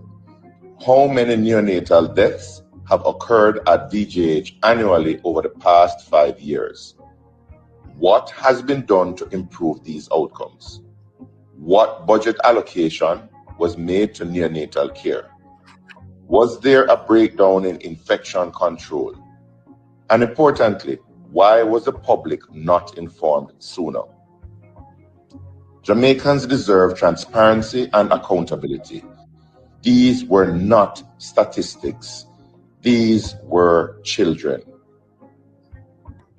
Visit our website at pnp.org.jm or check us out. One of the reasons why we talk about meritocracy, right? You want a real doctor who understands about healthcare, right? To be running that ministry, right? Dr. Dawes who have a wide range of experience as opposed to a Christopher Tufton, right? It makes no sense to me. Now, Sister Pinks, this is the situation. Under the People's National Party, right? A travel advisory pertaining to health and security has never issued by the United States or by Canada or by UK. Has never issued. But and to the fact that, you know, the travel advisor has never issued, you heard Andrew Owner's remarks talking about the crisis as it relates to 18 babies who died under Fenton watch. Now you have over 200 babies died. And Andrew Owens is not calling for the head of Christopher Tufton. Night and day, as it relates to him, the death ratio, night and day, which is more serious under the Andrew Owens administration. You have travel advisory pertaining to health and security issue. So, Sister Spinks, speak on the issue for me, please. Well, as far as I'm concerned, I have to agree with your wife. Yes. Andrew took off his hearing aid and threw it away. Exactly. Because Andrew cannot hear the babies again. He could hear the 18 babies crying when Fenton was there, but he cannot hear the 24. Yes. Right now. And the extension, the 200, over 200. And the 200 that have died. But let us go into a deeper side of the story now. Christopher Tufton came out some years ago and said the birth rate in Jamaica has fallen. Right? Yes. And he complained about it.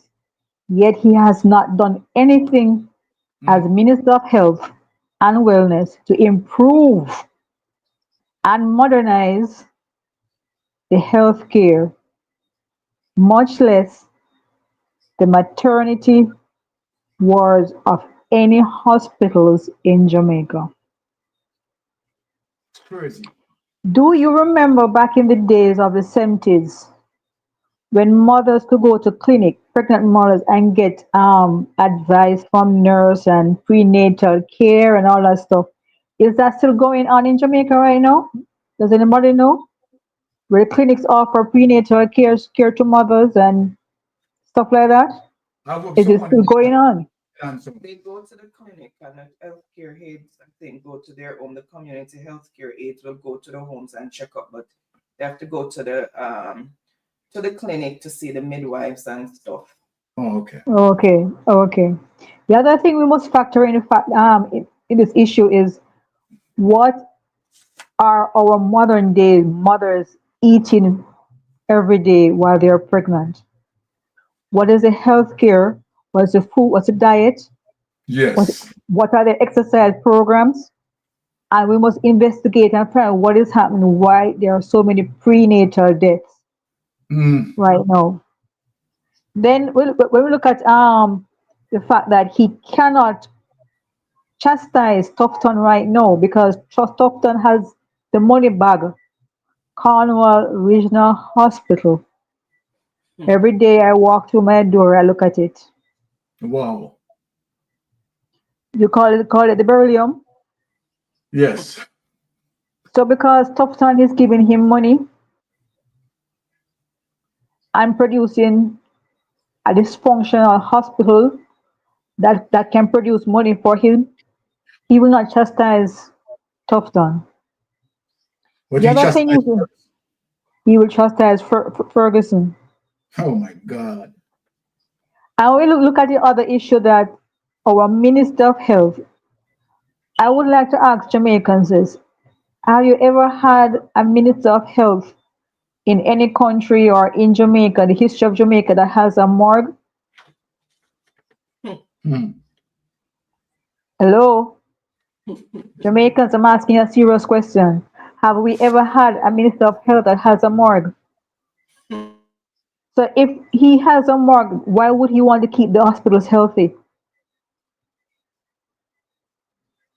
The other question I would like to ask, Dr. Dawes touched on it, the equipment and stuff for the hospitals.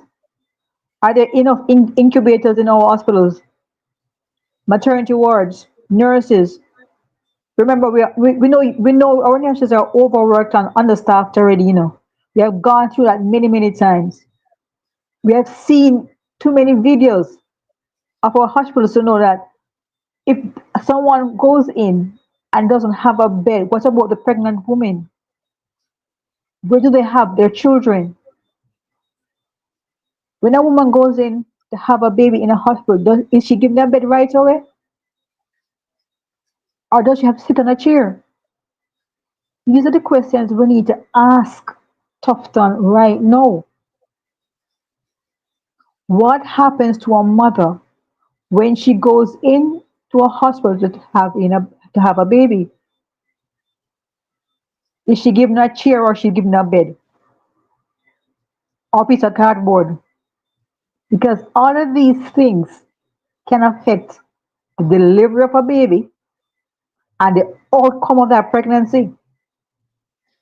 Some things are still not told to us.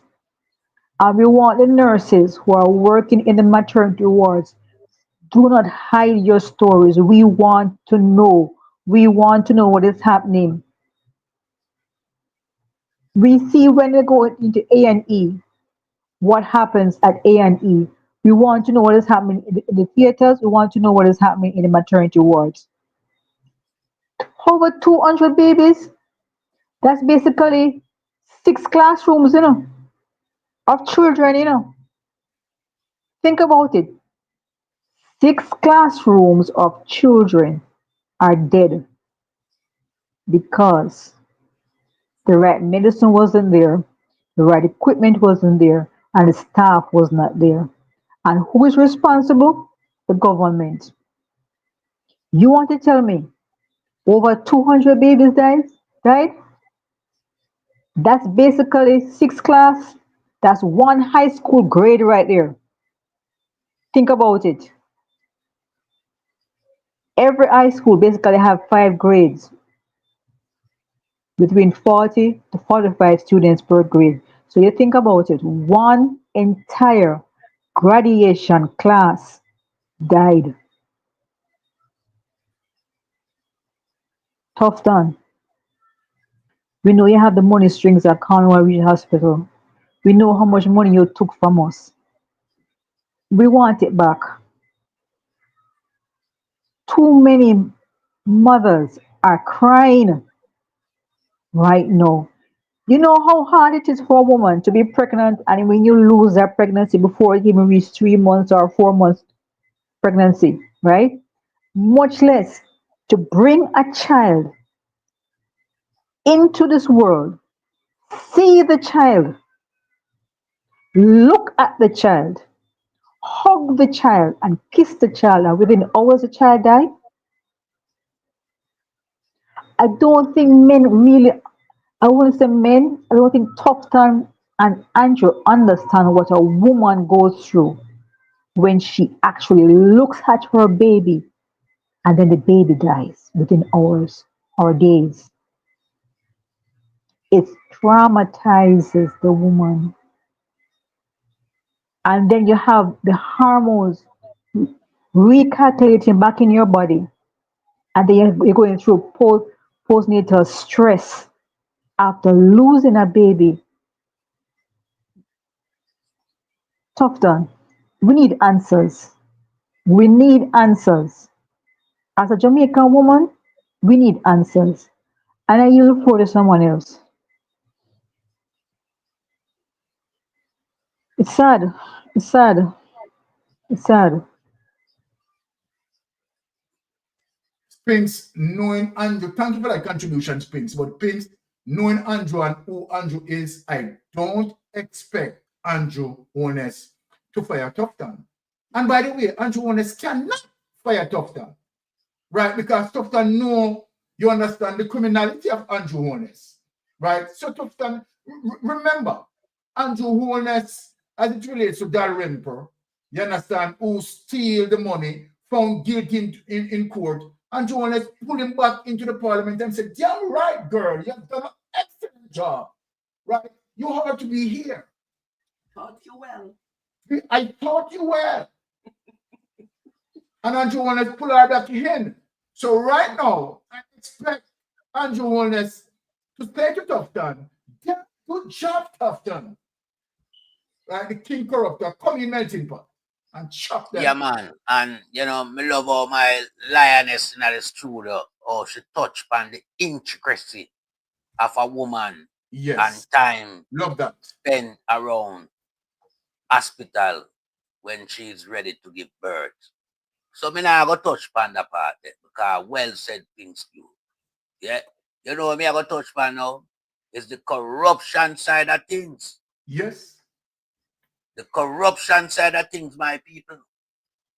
Because here it is, Andrew Holness run out and Dr. Fenton Ferguson during him time as Minister of Health and the Portia Simpson administration and ridicule the Prime Minister and the Minister of Health.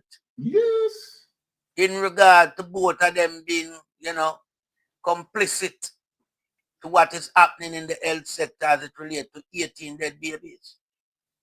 And how the Prime Minister, should fire Dr. Fenton Ferguson. You understand? But here it is now, 2025, the same number plate.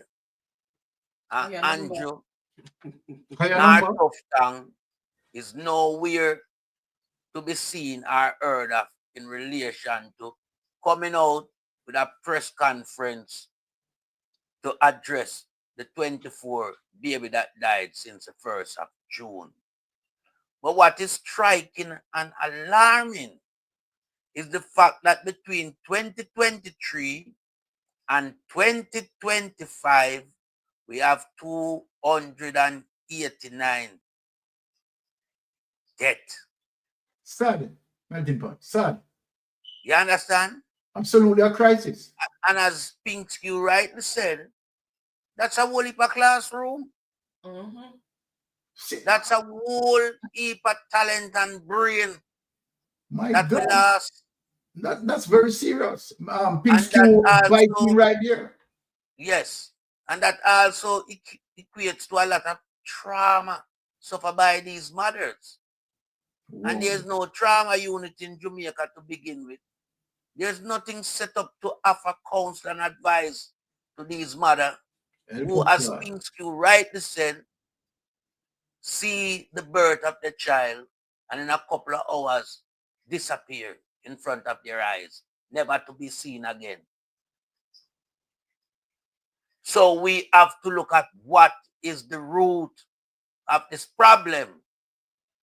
When the said Minister of Health and the said Prime Minister both so eloquently about the amount of money that they spend on health, and that no other administration have spent the amount that they do in regards to health.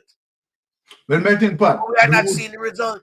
Well, on the melting pot, it might be the root of the problem could be that $702 billion missing from out of the health ministry.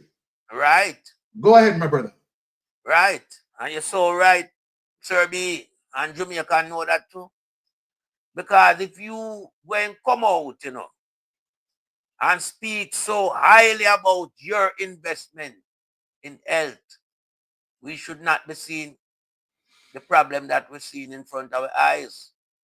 The country should not be under level 4 travel advisory as it relates to health from our foreign counterpart. And we're not having a pandemic outbreak in Jamaica. Our travel advisory stem from lack of resource in our health sector. And the resource is so much in keeping with staff. The hospital are understaffed. There is no equipment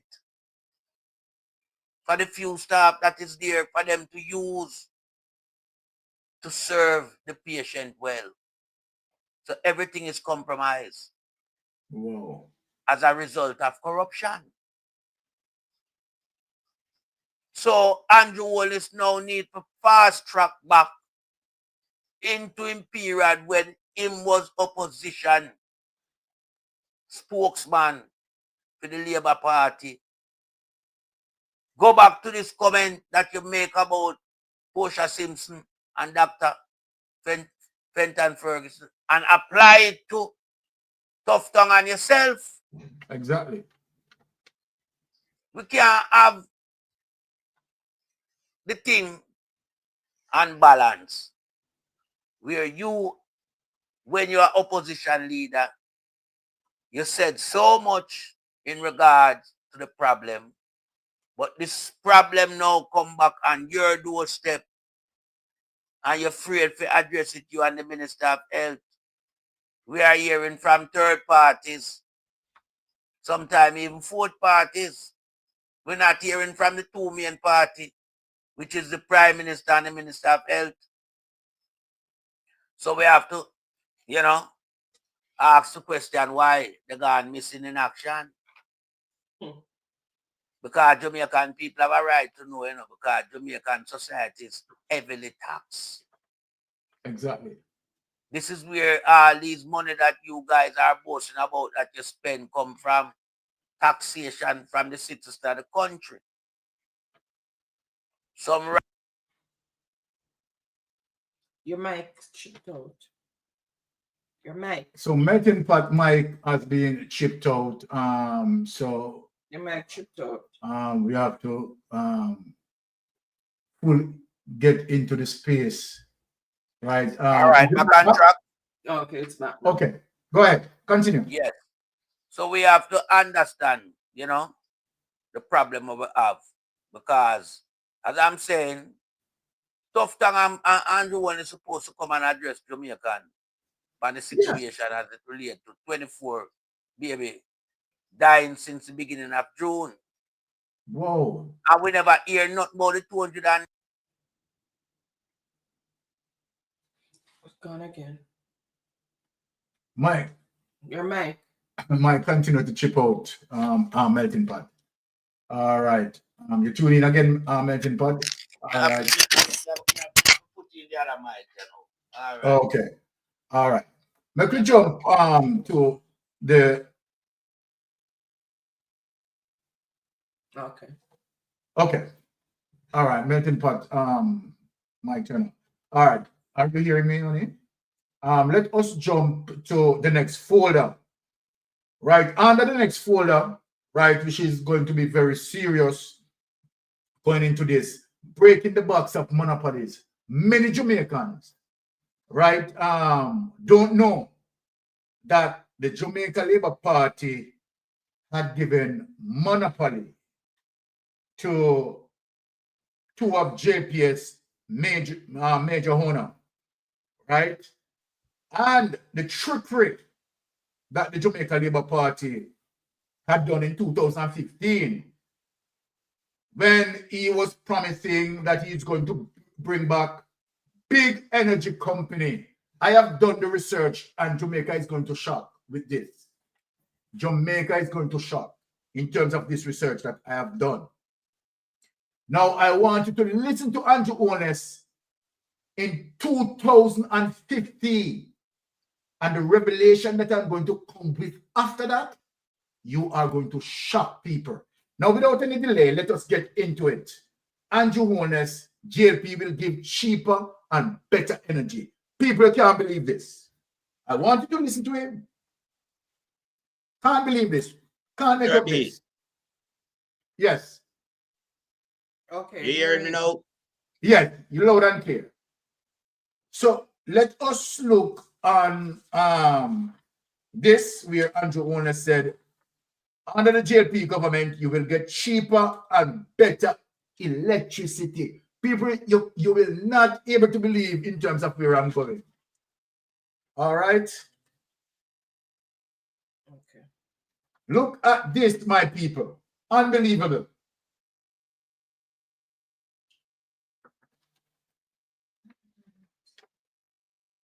Unbelievable that Andrew Honest came out in 2015, right?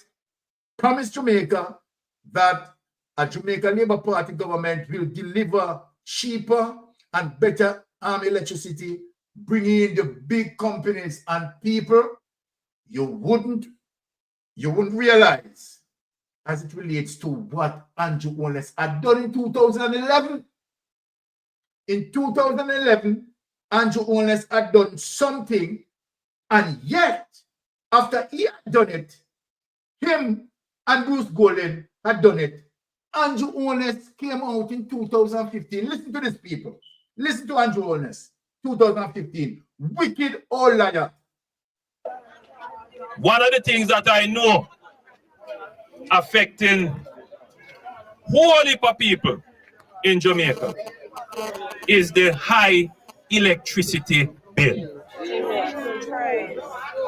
When the PNP come into power, them say them going to bring down electricity costs. What has happened since? Electricity costs keep rising. They promise that by 2016, they would have made the JPS more efficient with more efficient plants. That's not going to happen till another 2 years. And before you know it, it will be another 3 or 4 years before them actually do it.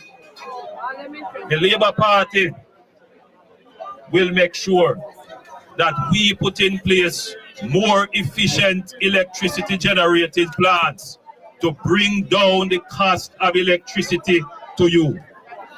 I don't like to make promise. I make commitment. And under the Labour Party government, we are going to ensure that we bring to this country the big power plants. We are going to ensure that we bring to this country the big energy companies that can put the money in here to build the plants to give you cheaper and better electricity.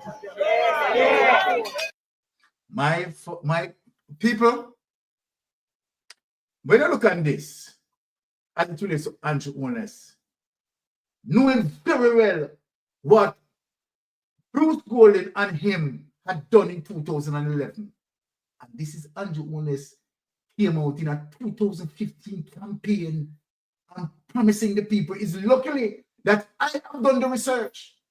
And I said, this level of wickedness from this man, people, without any further delay, let me get into this document for us all to read it. Look at this document. Look at this document. Let me just show the Jamaican people what Andrew Holness and Bruce Golding had done. Let me show, right, as it relates to what Andrew Holness and Bruce Golding had done, right, in 2011, right? Now, just bear us some patience. Let us just get the information up to you so you all can read it. And that is one of the reasons why Andrew Holness must not be trusted with any promises that he made. This man is a vicious and wicked person, right? So we have to make sure that we have an understanding as it relates to Andrew Holness. Andrew Holness is what we call a snake oil salesman. He will look you into the face and he will tell you a dry eye lie, right? Knowing very well that he is the one and Bruce Golding who had given the monopoly, right? And given the monopoly, there is no way he could have brought big energy company in the country after giving the monopoly. So Andrew Holness know that he can't do it, but yet Andrew Holness came out and promised it. Look at this paper. The government of Jamaica granted the Jamaica Public Service JPS a monopoly over electricity generation and distribution. Specifically, the government gave JPS a total exemption in a paper from the Fair Competition Act, eliminating the possibility of competition within the market. And yet Andrew Holness said he's going to bring in the big energy company after Andrew Holness and Bruce Golding gave, right, the big shareholders in JPS the monopoly. This means JPS is not subject to the same competitive pressure that would normally exist in a liberalized market. And so then Andrew Holness, who signed off, who voted on him and Bruce Golding, right, 2011, right, but came out 2015, promising that, knowing that he cannot breach the monopoly contract. I am going to show you the proof where he had done it. Now, get to the next document. Let us show the proof. This man cannot be trusted, and thank God for social media. Let us show the next document. This man, don't trust him. None at all. Andrew Holness endeavors right now to win a third term is not to do any good governance, but to save his ass from prison. Look at these people. You see how I am breaking it in a chronological sequence for you? No. Korean firm buys 40% of JPS. When was this, people? Friday, April 8, 2011. This published. Now, in 2011, Andrew Holness, right? Bruce Golding was the prime minister. And because of what he had done, right, with the mayhem, with Dudus, right, he has to resign and gave it to Andrew Holness. Look what happened here. The Korean firm buys 40%. Watch this now, people. Marubeni Corporation has sold a 40% stake in Jamaica Public Service, right, to a South Korean energy outfit, giving up half of its holdings in the local utility in a deal that, on the face of it, mimics the transaction with former partner TAQA. The term of the transaction with the Korea East West Power Company Limited were not disclosed. We're not disclosing them, leaving question as to whether Marubeni will retain operational control of the firm or share responsibility with its new partner. JPS head of communication Winston Callum said Thursday no details were available beyond what was disclosed via a press release this week. But Marubeni announced late last night that effective April 1, right, Seaga Irari was chosen as the new president and CEO of Marubeni Caribbean Power Holdings and chairman of JPS, former JPS chairman Tomofumi and Tumifuka Udo will be returning to Marubeni, Tokyo, to assume responsibility for Marubeni domestic power business. Now, the purchase and sale agreement was signed in Kingston on Tuesday. JPS said the deal should close by the end of June. The sale of to KEWP cuts Marubeni ownership in JPS back to 40%. The government of Jamaica maintained only 19.9%. So Marubeni got 40, right? And the Korean company got 40. Now, watch this now. Let us get into the court document. Let us get into the court document and hear what the court said. Hear what the court said about the deal, the monopoly. Make it show Jamaica what the court said about the monopoly. It's to show you how wicked Andrew Holness is. Right? Now, this is what the court said about the monopoly. PTR, people, judge rules JPS monopoly is illegal. Remember, now, people, 2012, this, right?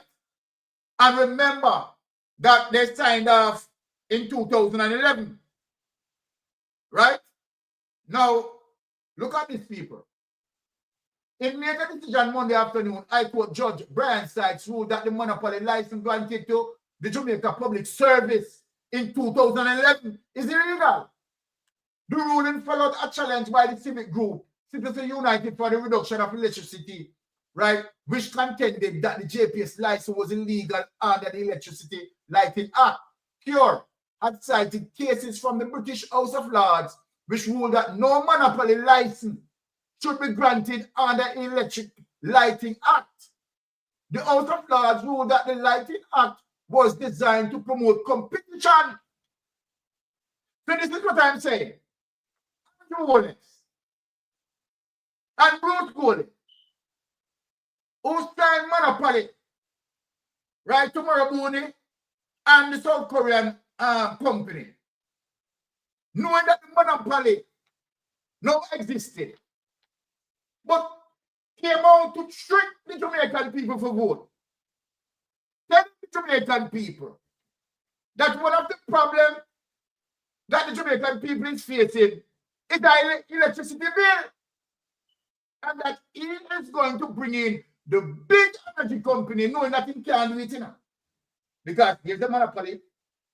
He can't do it, Him and Bruce Golding, right, to sign off on the monopoly. And yeah, the man on the campaign trail. is saying to the Jamaican people that he is going to bring in the big energy company so that they can compete with JPS and electricity bill is going to be cheaper. When it is the same Andrew Holness and Bruce Bowley who are giving them under the monopoly, no one said them can't break the monopoly agreement. But yet they want to come out on the campaign and I promise that. Take this away. Take this away, people. You don't want it wicked than this when you see something like this. Now, let me bring in Melting Pot in the floor.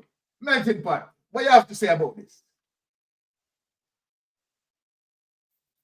Why, straight corruption, lie, deceitness, and everything that's bad to the Jamaican society. Because they rightfully say it's a monopoly market the man them create. And when you have a monopoly market, there is no, transparency as it relates to competitiveness in regard to the consumer. Because the monopoly will always dictate. The monopoly don't have any competition, so it's not a fair trade deal when you create a monopoly within an entity such as JPS. You understand? Where's the competition? Who the consumer can turn to? He's promising them can't turn to nobody. Them locked in a JPS monopoly price system. So when you look at two major shareholders, that them create this thing from 2011 under Bruce Bowley administration, which Andrew Holness was a part of. So he was privy to everything. Yeah? You have the Korean, them have 40%. And you have Marubins have 40. The Jamaican government only have 19.1%. A dog without teeth. Dog without teeth. You understand? But the Prime Minister now planning campaign strategy with the mouth full of lie. Tell the people them say him are going to reduce the energy bill by bringing in big energy company to Jamaica. But him never name which energy company him ever bring to Jamaica to compete alongside JPS. So that now you could have a competitive market now where customer can choose which one I give them the better deal. Because Andrew know it couldn't happen.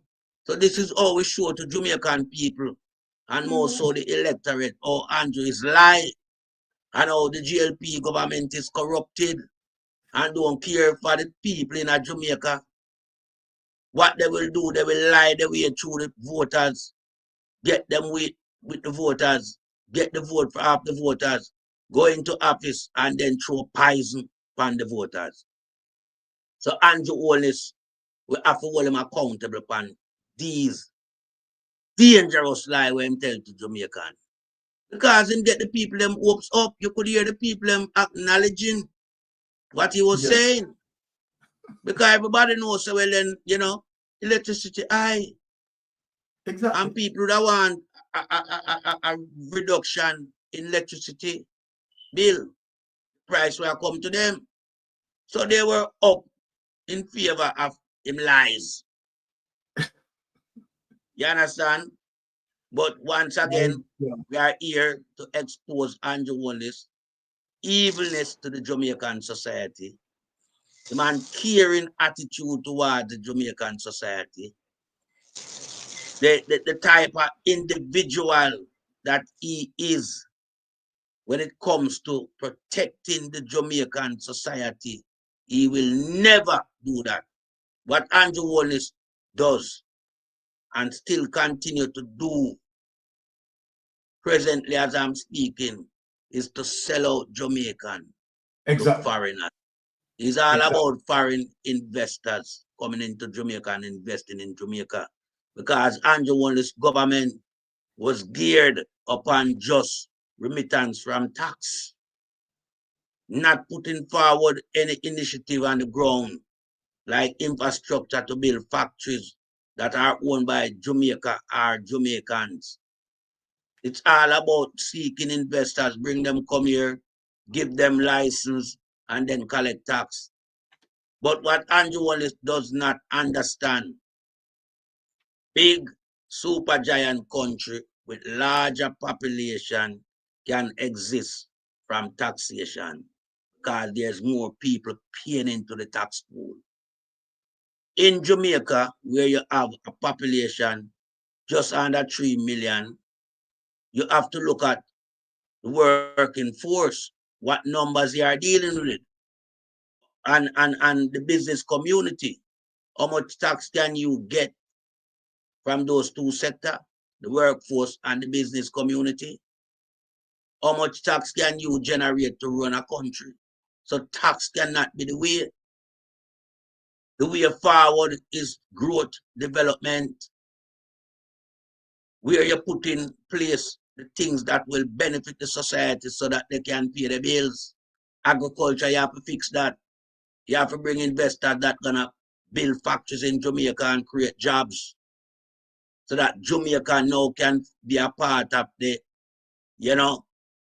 renaissance as it relates to job creation and employment. But Andrew don't have nothing like that. What Andrew have is a mouthful of lie. Trick the people, them is Papa Tree card, basically. Show you the queen, and then when you bet on the queen, you say heart a 9. You understand? He's a trickster. So we now have to show the people themselves, look, don't make this guy come around and spew a lie out of mouth again. And no political campaign where him go, no community where him come. Don't listen to Andrew Wallace. Andrew Wallace don't have anything that is good on the table for Jamaican. And I yield back the floor to another member of the panel.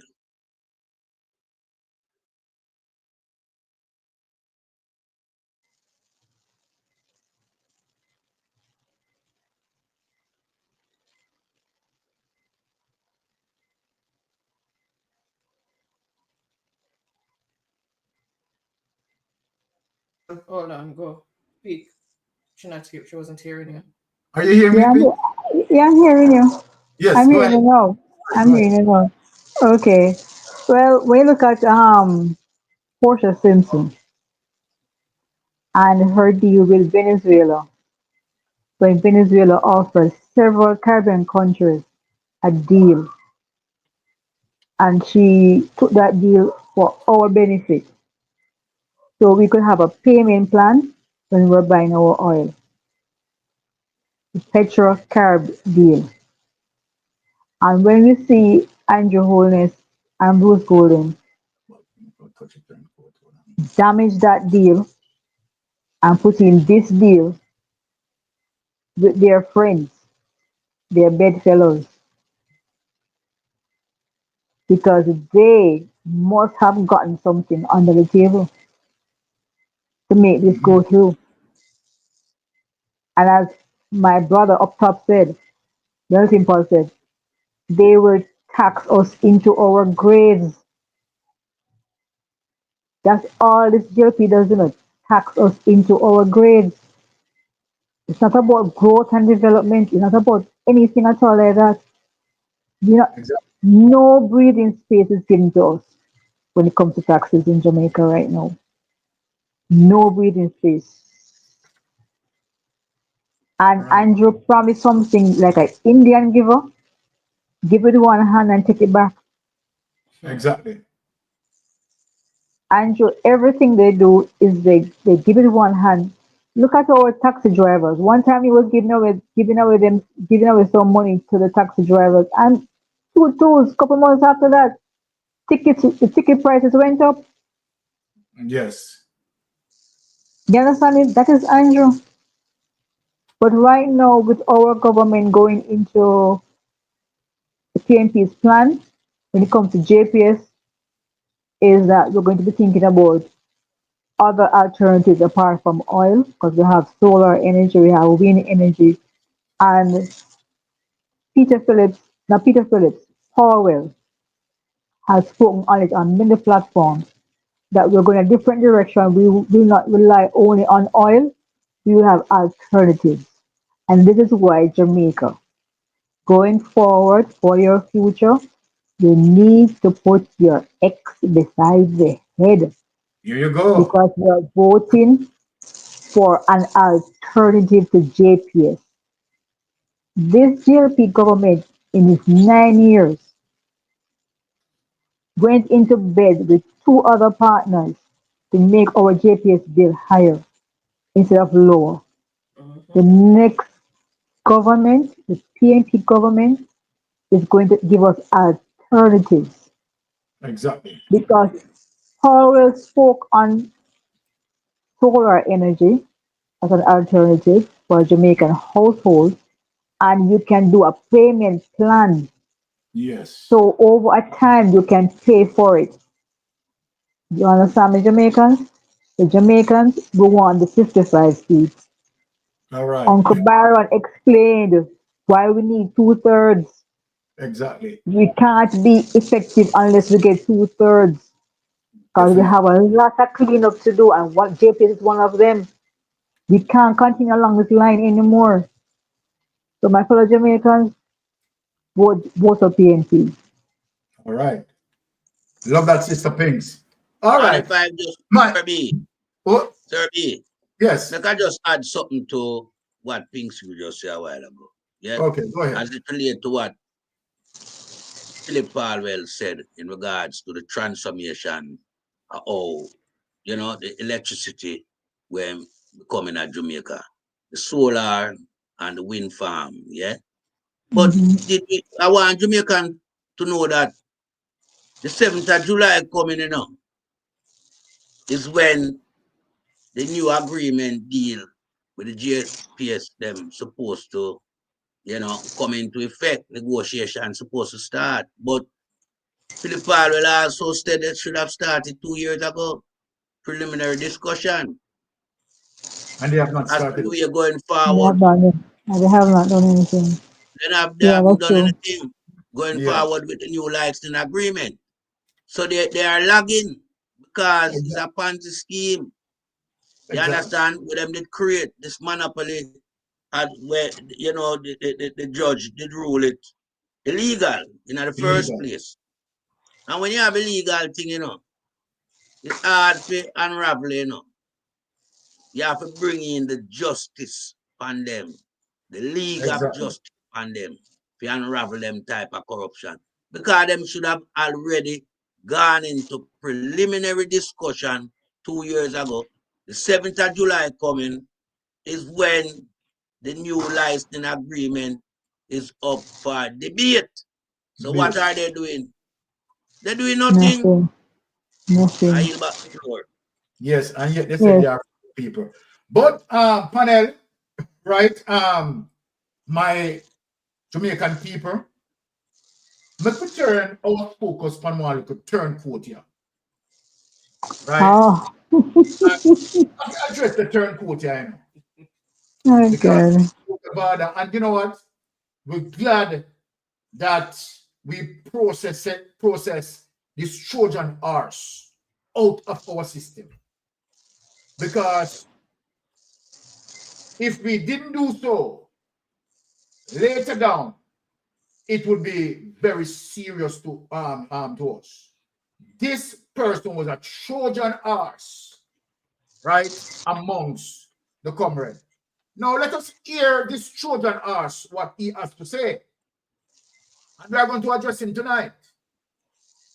Look at these people. Look at this piece of... Here you are.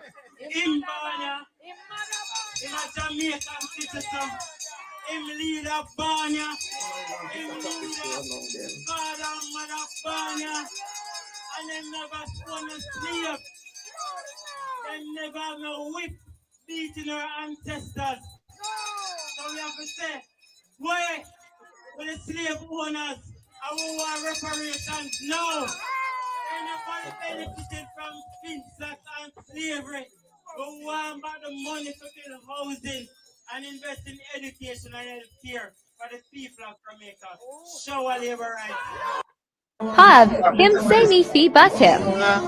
You know, Jamaica, let me tell you something. I want to break down this, because I realize Jamaica Labour Party, they try to send a message here as it relates to, you understand, Mark Golden ancestors being slave masters and this and that and that and that. Now they're all done, sir.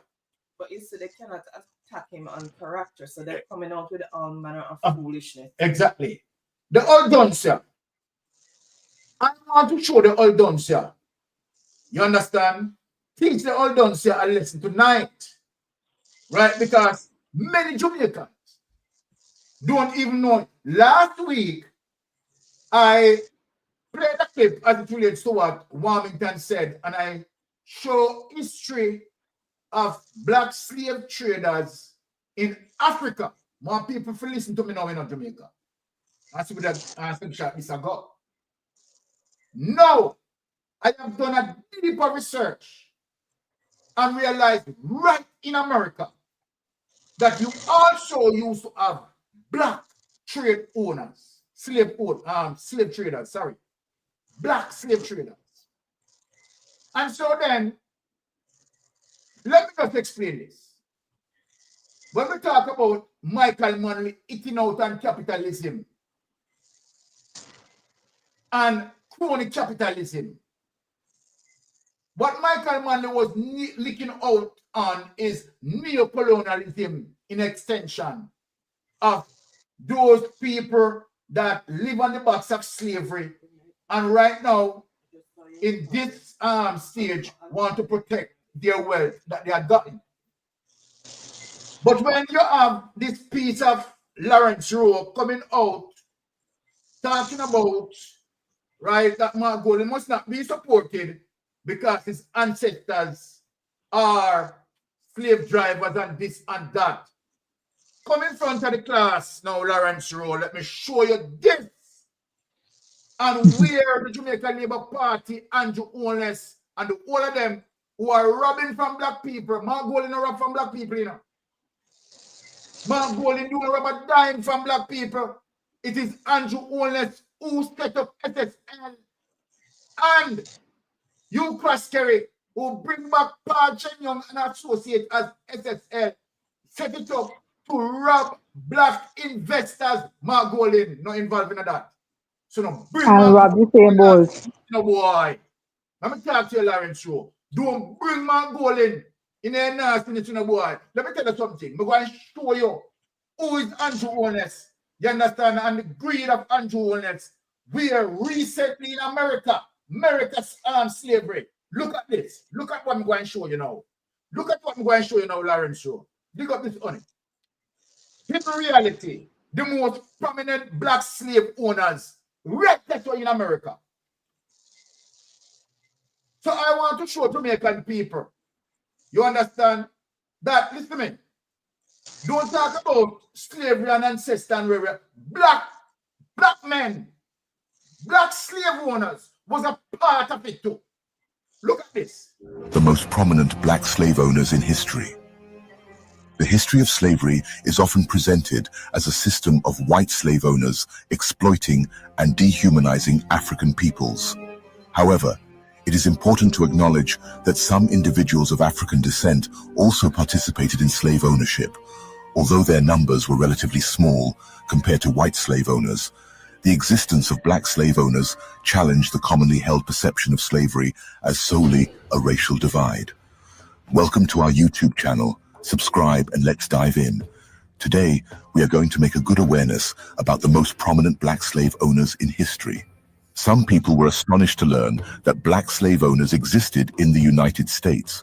While white people controlled the great majority of slaves in the United States, a tiny minority of African Americans, particularly in the South, were able to acquire or inherit slaves. Some African Americans who held slaves in the United States were former slaves who were able to buy their own and their families' freedom, while others were free people of color who inherited or purchased slaves. It is crucial to remember, however, that the vast majority of African Americans in the United States were enslaved, and that slavery was intrinsically unjust and morally wrong, regardless of the slave owner's color.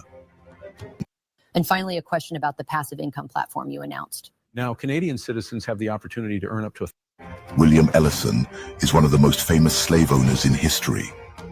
According to the 1860 census, in which his surname was listed as Ellison, he owned up to 68 black slaves, making him the largest of the 171 black slaveholders in South Carolina. He held 63 slaves and more than 900 acres, 360 ha, of land at his death. From 1830 to 1865, he and his sons were the only free blacks in Sumter County, South Carolina, to own slaves.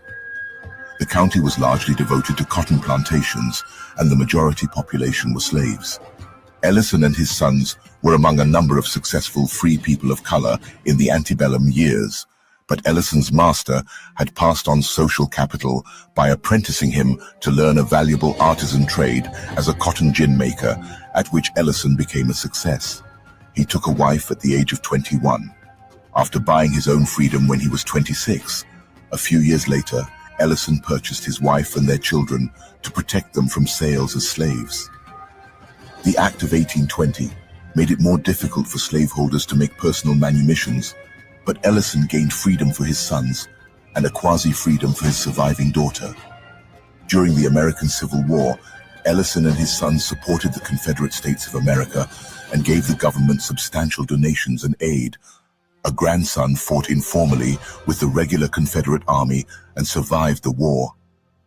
Anthony Johnson was also one of the famous slave owners.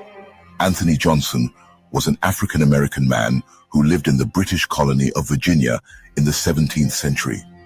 One of the first African-Americans known to have owned slaves in the British colonies in North America, he was one of the first people of his race to do so. Johnson was himself a liberated indentured servant who had gone on to become a prosperous farmer in Virginia after serving as an enslaved laborer in the past. He was the owner of a plantation as well as other slaves, and he is remembered for a legal case in which he successfully petitioned to have one of his former indentured workers, a white man called John Casor, declared his lifetime slave. This case gained him notoriety, and he is remembered today. John Carruthers Stanley was also a slave owner. John Carruthers Stanley was an African-American man who held slaves in the state of North Carolina in the 19th century. In the year 1812, he was born into slavery in the state of North Carolina, but he eventually bought his freedom and that of his family. After winning his freedom, Stanley went on to establish himself as a prosperous entrepreneur and slave owner in North Carolina, where he had a plantation as well as various other companies. It is essential to keep in mind that despite the fact that Stanley held slaves, he did not enjoy the same legal protections as white slave owners and was forced to live in a segregated environment because of his race. Ann Deese was also a female slave owner, as well as she was an American hotelier. Ann was the owner and manager of the famous elite hotel called Mansion House Hotel in Charleston, South Carolina, between 1834 and 1847. She was Abigail Deese Jones's daughter and Jehu Jones Sr.'s stepdaughter, 1769 to 1833. She was a member of the class of free-colored in Charleston, South Carolina.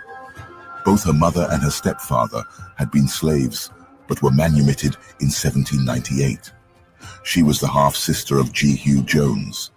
Her stepfather bought the Burroughs Hall House Hotel in 1815 and developed it into the famous Jones Inn, one of the most successful hotels in Charleston, frequented by the rich white elite.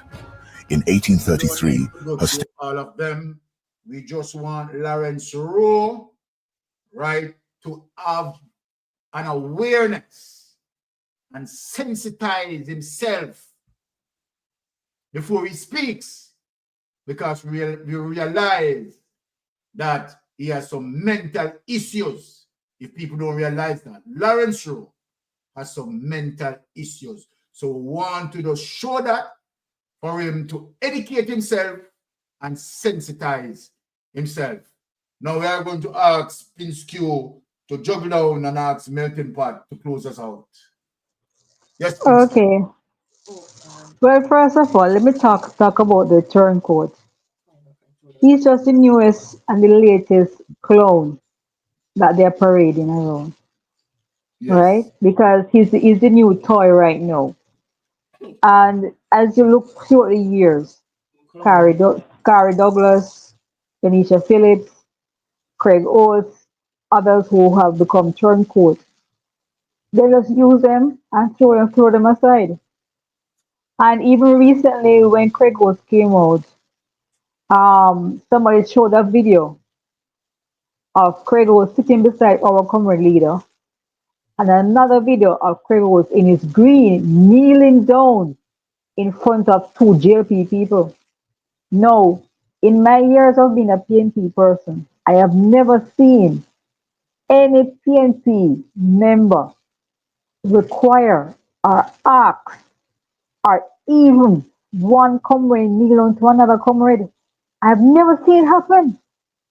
But I've seen labor rights clean off Juliet Holness' shoes, bow down to Andrew Holness, clean off his shoes.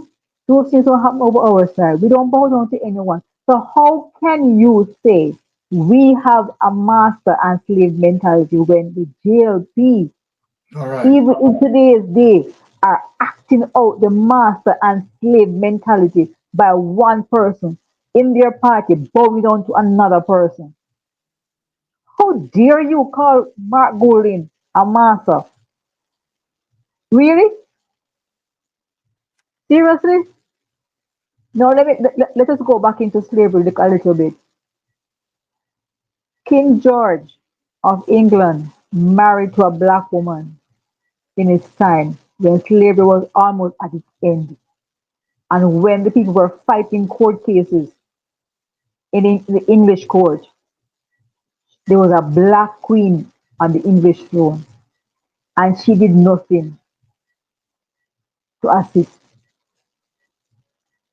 Apart from that, there were many sophisticated, high-class, free colored people right through many European countries, right through slavery. And some of them also had slaves. So when they come up with this notion that, only black people, only white people have slaves, you need to rewrite their history and read history very widely to understand that slavery, no matter your color, your skin, you could own slaves during the time of slavery. It's not just white people. And I said it again. I will say this, I said it already, I'll say it again. Not all white people own slaves. Not all white people endorse slavery. If that was so, a lot of white people fought against slavery, like people like William Knibb. And William Wilberforce. And to me, Mark Golding is just like that. He wants us to be free from the English crown. He wants us to be free completely to have our own court system here at a final appeal. He does not want us anymore to say King's Council. He does not want any more a GG collecting how much millions of money per year for lying on his side. He wants to remove all of this because we all saw Carter's case as it went through the Court of Appeal and went all the way to England. Not every Jamaican have that luxury, have that money to go all the way to England with their court case to appeal it. Mark Golding wants us to be able to do it here, locally in the Caribbean, among our own Caribbean countries, as your last case, your last court of appeal for your court case. And my Jamaican brothers, this is what you're voting for when you vote PNP, complete cut off from the monarch. Exactly. Let me ask you, Labour rights, a question. If Andrew Holness really wants us to completely cut off from the monarch, why is he still a member of their Privy Council? That they need to answer. That they need to answer. Why is he still a member of the Privy Council? Or a hypocrite. He's been a hypocrite as usual. You understand me? And when a letter was sent to the monarch complaining about a Privy Council member under investigation for illicit enrichment, the monarch said that is our problem. We have to resolve the problem. So we are going to resolve it our way because they don't care about what happened in Jamaica right now. Let me ask Jamaicans right now. You ever hear King Charles come out recently and say he's giving any money for Jamaica to Jamaica to help us with anything at all? No matter what crisis happen, COVID, hurricane, pass through Jamaica, King Charles has never got up and said, I'm going to donate to my former colony X amount of money, X amount for this. Let me give my colony a hospital. Not even a school has he donated to us. What's the purpose of having King Charles there? We want this man removed from our head of state. Exactly. And Mark Golden is going to make this possible. That's what we are fighting for here every day. We are here fighting for. We want the crown removed. We want a head of state, which is ours. We want our own people to represent us. We want our own court of appeal. That's what I am here for every day. And Jamaicans, I'm asking you again, we need at least 2/3 to be Yes. effective. So come out election day and vote and put your X beside the head, no matter what parish you're in. I yield the floor to someone else. Love that, Pinks. We have to speak about the 2/3. Before Melted Pot close, we have to bring in our sister Pat. You understand? Because we can't end the show and we don't have the sister Pat, you know. So, sister Pat, run things. Yeah, good night, good night, good night. Good night, good night, Good night, sister Sister Pat. Pat. Sister Pat. Blessings. That's I can't speak, you know. I know. I remember when our esteemed Prime Minister said, Mama P, remember, Nigeria. Are you hearing Pinks? You're not hearing Melted Pot? Hold on. No, I'm not hear Sister Start now, P. sister Pat. Yeah. You are here now? The phone is all the way up on the mic. Is she speaking? No, she's not speaking right now. Speak again now. All right. Good night. You can hear right now. Oh, okay, yeah. They are hearing you now. All right. I remember our esteemed Prime Minister stand up and say, I'm 18 baby dead. The baby come and say, if you keep the Labour Party in power, they would still be alive. Yes. No. Our Prime Minister, you're the 24. Out of 18 and 24, which one not fun, which one make more nice? But remember, get the St. Thomas months. The 24 smaller. Huh? The 24 smaller. Not get St. Thomas near months. 24 smaller. When them say if you charge him, say no charge nobody, no lock up nobody. You have the power to fire him. So why do you not fire him, Christopher Touchdown now? I hear some ladies today tell them story at my birthplace. I was born in Victoria Jubilee Hospital. So that's my birthplace. And as a mother who give birth, Jamaican woman, whether you live by a PNP, woman may talk to know. The man them have an idea, they feel the passion, but we feel the pain. You imagine when you do that labor and go through that labor, a mother, it's a girl, it's a boy. And then all of a sudden somebody say your baby dead.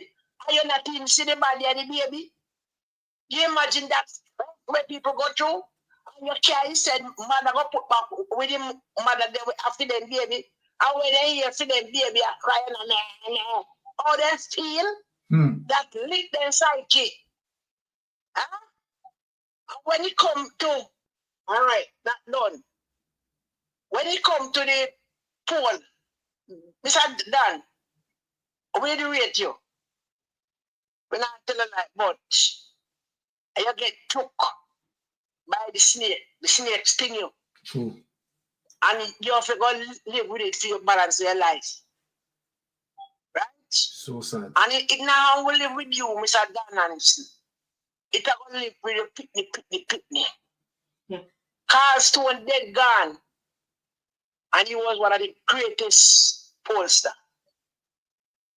And he dead gone and he's still a great pollster. You come and take over the reign. And you make the market joke you. Well, if I go on them to put their head, when they lose, you can't tell me. But if I not gone, I'm foolish is your attack. Foolishness.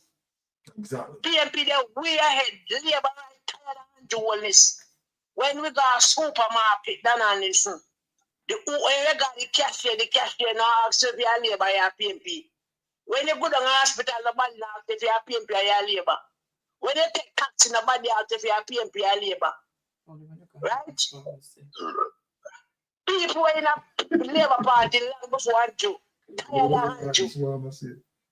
And if you take a good look, Andrew was not a fool, you know? You think Andrew was a fool? Take a good look for Andrew, only so much pound him a lose. And him not got gym. Look when you attack, look in the eye them. Look when hand them a shake. Look on him good when them attack. Bobby Finzi, see me, teach me. They look at people's face and look on their eye and watch them body language says a lot. That is the reason why when investigator, Mr. Barron, can't back me up. Yes. When you hold them and touch them for a certain point, all them are trying to tell like it have to come out. Lie me can't about truth walk straight. Exactly. And you always under pressure because he know what is coming to him. Huh? Jamaican people might have food, but they don't fool all the while. You still will have a few little dummy. And I can tell you, I speak with some diet in labor right. And if you come in front of them and give them $1 million, they will never vote for him. What happened to the people where he kill them picnic? Their nephew, their cousin. You think people are fooled on that about really 3%, 3% where? Any 3% at 300. You understand? People love that. Handle oldness. And you roll out on a thief in. Look where the worst thing up, you know. A panel. One of you look, you know, and you always do something. Where are the blind I see? No. You say about this parliament is 2nd of July. You see report come out. I know this parliament is 24th. You think people are fool? Some people like me when I got to university. We not a master and a doctor. But we have common sense. We get the far. We don't have head. So we act. And we learn from the most learned people. So when Dan Hansen come out and talk, Mr. Dan, sorry, you missed this one. You get caught up. We don't do all this. And none of who know can't help him. God refused him. Satan refused him. Pocketary refused him. The cry of the people is upon him. The blood of the innocent people. The pity that we are born for their daddy upon them. Tears is a language where God understands how you feel. You see, police come kill your man in front of you and you picnic. Tell you if you go into that room now you murder me picnic. I'm a man when me just done hug up. When me and him in a bed. We don't think about these things. So these people, you think these people that get up, will take up pen and vote to you, sir? When you kill them, pick them man, them daddy, their uncle, them good friend. You tell we say, we have to get, yeah, see if we can, we pick the guy, we don't forget. So the higher you climb and the more you expose. And you go out now and give it Santa Claus come. When we didn't need you, we never have you. We don't want you now. We cross the river. We ban we belly and cross the river. And we are see the light in a Mark Golden.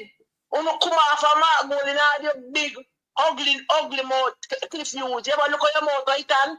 Big and water, like when breadfruit, right? I talk about Mark Golden and I cut it. Mark Golden are thieves. And if anything, in a Jamaican people are like liar than thieves. You understand? We don't mash up education. We don't mash up health. We don't mash up road. People can't work and get a living wages. Eh? The only two set of people in a labor rights. And the one we attach and the well done one. We can easily bought out. But people wake up. People have computer in their hand. No bang a phone now, work again. Right? People are watching, people are listening, people are feel it, people are live it. People are live it. You can't tell me something when me live. Me live and me feel it. I just imagine. Don't tell me that you can't tell me pain when you feel. And just imagine. Because I study. But you feel the pain, we are Jamaica. God bless the diaspora them. You know what I see in Jamaica? Diaspora. Not say no money come to Jamaica for 3 months. I don't see we have more there. Yeah? So I do one less Christopher Tufts, you need the answer about identity them. Because you say, Mama people fire fence and burn soon. So we don't know what to take the land to fire Tufts. Right? We tear down the carbon blast in the election and get over with it. Because you can't run and you can't hide. You do your crime, plan to spend your time, brother. Exactly. The root of evil and money. And because of thief, you put yourself in a situation to try to get yourself out of it and go plant for your silver. Bundle them. No gold for you. Silver we are here. Make it shine. Make the light shine for them we can see. No go. And I heal back. Thank you, Sister Pat, for that. And that being said, Melting Pot, close us out because I know you know how to. Go ahead. Yeah, out, my brother. All Cannot right. out. Have to stay at the crease and bat for the comrades. Yes, sir. You understand? But going back to this garbage video with Lawrence Lowe. People who say Mark Golden have vision and can see things before it happen. This boy did come around the PMP if he not stop the PMP and stay in the PMP, you know. And Mark G them find out and realize that him no good to be amongst the People's National Party. So Mark G move him. You see how quick him itch up around there, so? I wonder if you see how quick him change from orange to green. Me never see a fruit or ripe turn back green. You know, green fruits can turn ripe fruits.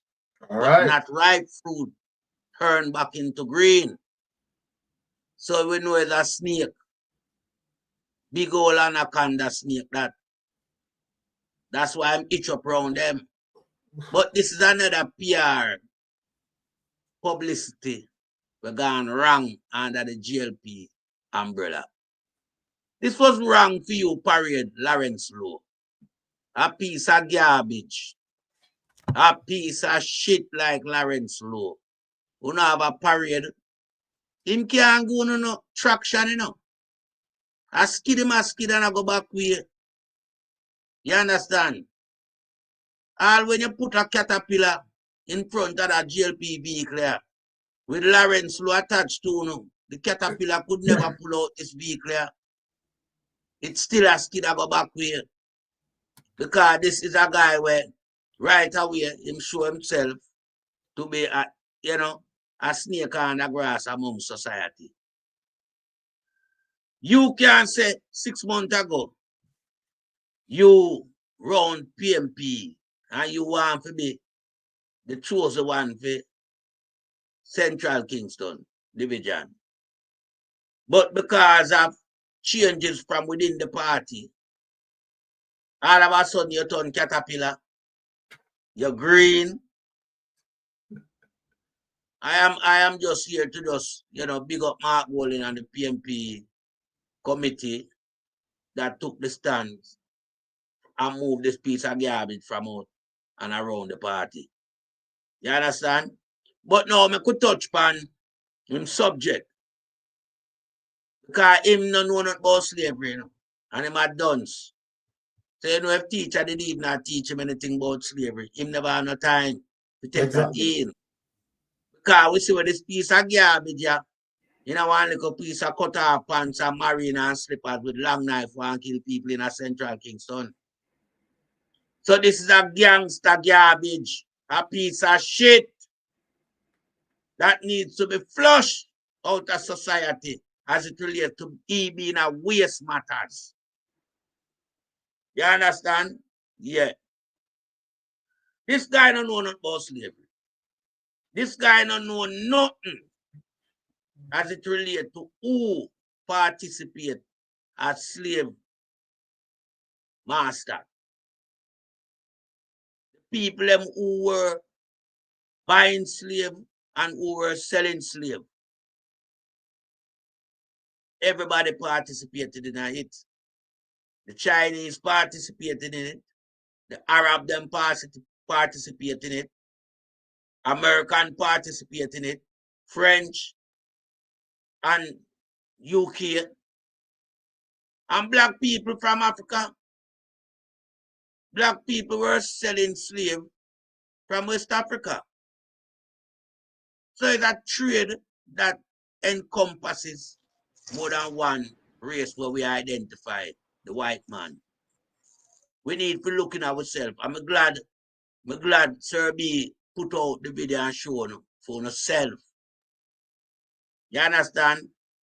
But when we look now amongst ourselves, yeah, and we dissect our society, and we hear some ludicrous comments as it relates to Mark Walling being a backramasa. Let me tell you something. Here, we don't need to know about Mark Walling. And we are going to tell you again, because we've been telling you long enough now, you know. But stick broken out the ears. Yeah? You see, Mark Walling father to begin with never participated in a slave trade in Jamaica.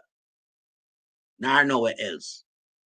When you look through the list of who name come up on the slave trade, you don't see no Golden. None. Absolutely no Golden is on it. You see Warmington. You see Warmington. You see all the Charles them. All right. Good. So make we just rest that aside and let us dive deep into our conversation here tonight. Now, what Mark Walling father was doing in Jamaica was caring for Jamaica, was getting Jamaican citizens well, putting them back on them feet, rehabilitating them in lots of different ways, teaching people to walk again.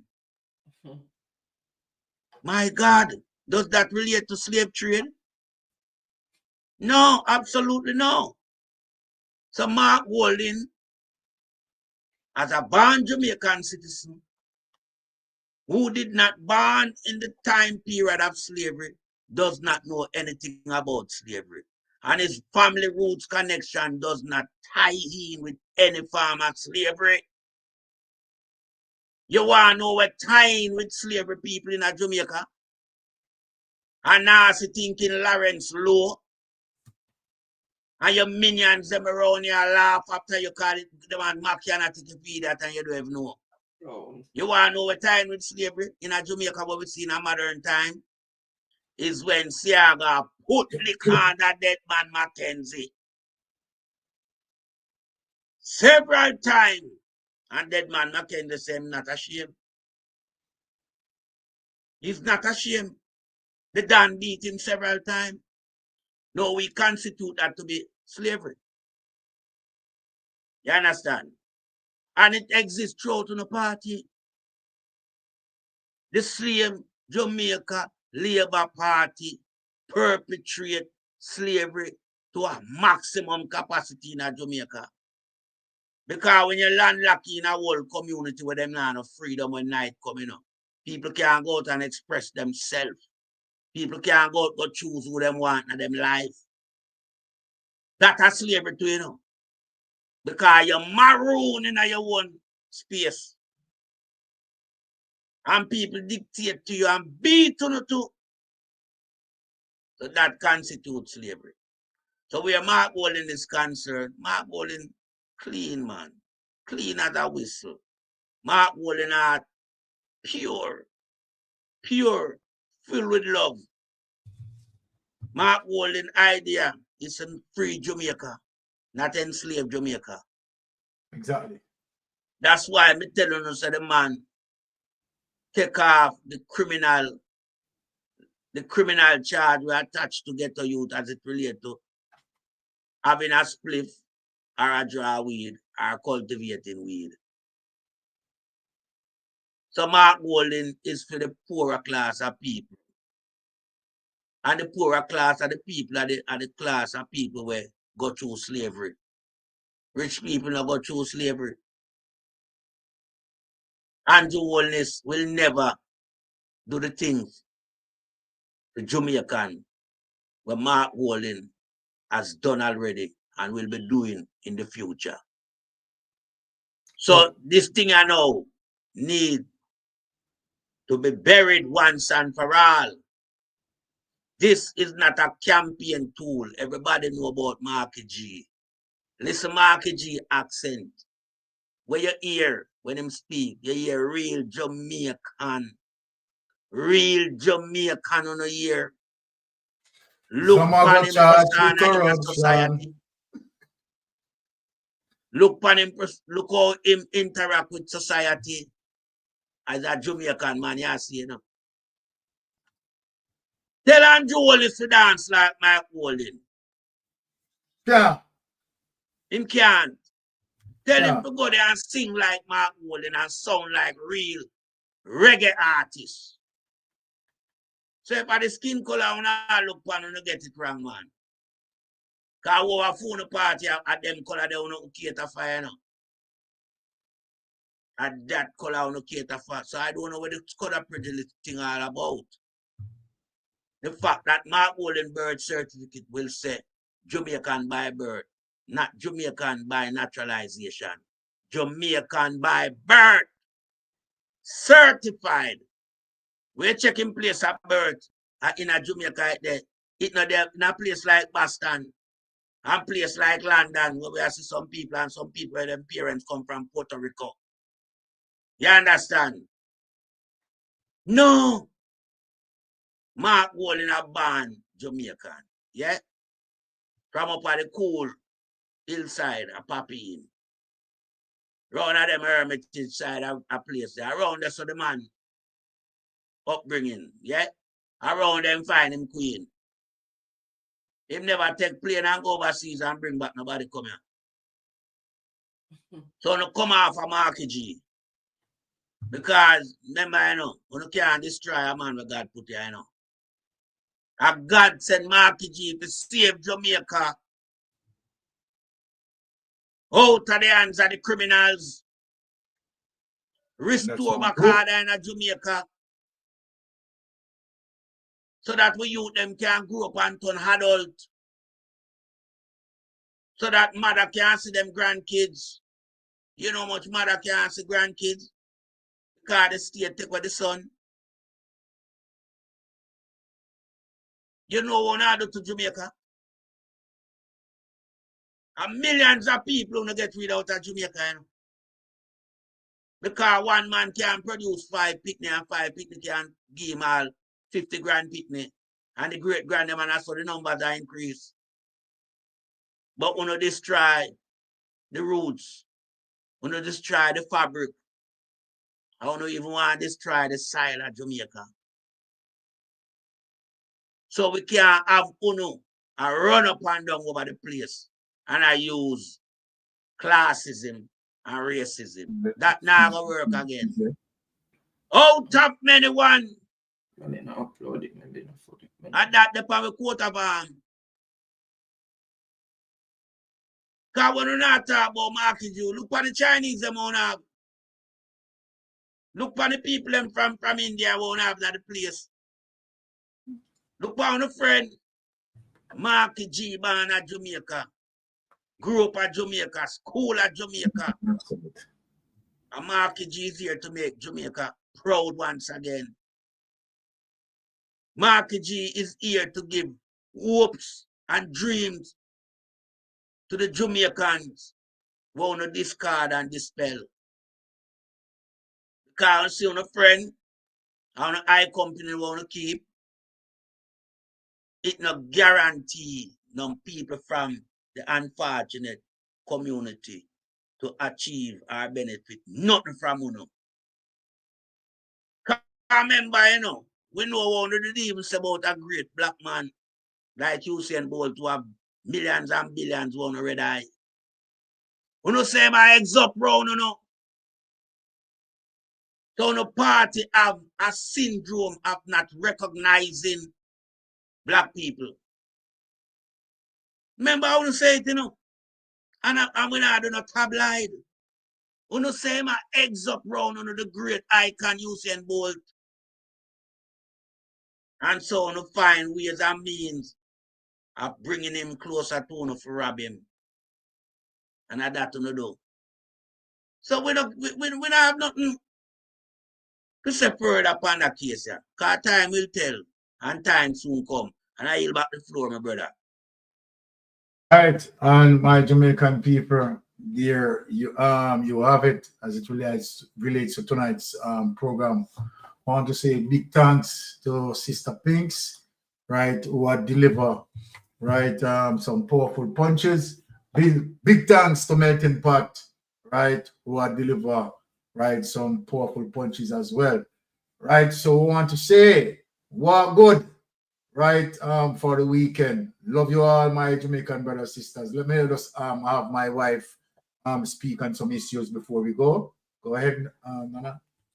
Okay, guys. Again, thank you for tuning in. Really appreciate each and everyone who contribute and make it an interactive discussion.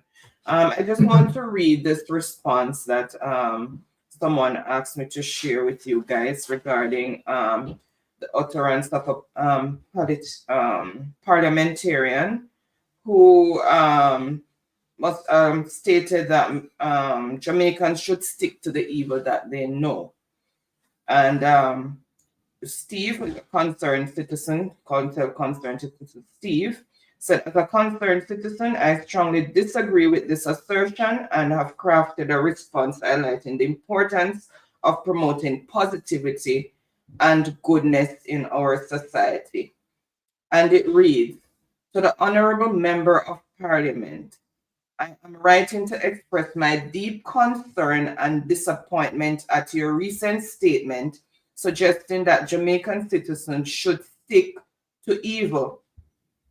As a Christian and a citizen of this great nation, I strongly disagree with your assertion. The Bible clearly instructs us to avoid evil and pursue good. In Romans 12, verse 9, it says, hate what is evil, cling to what is good. Proverbs 8, verse 13 reminds us, the fear of the Lord is to hate evil.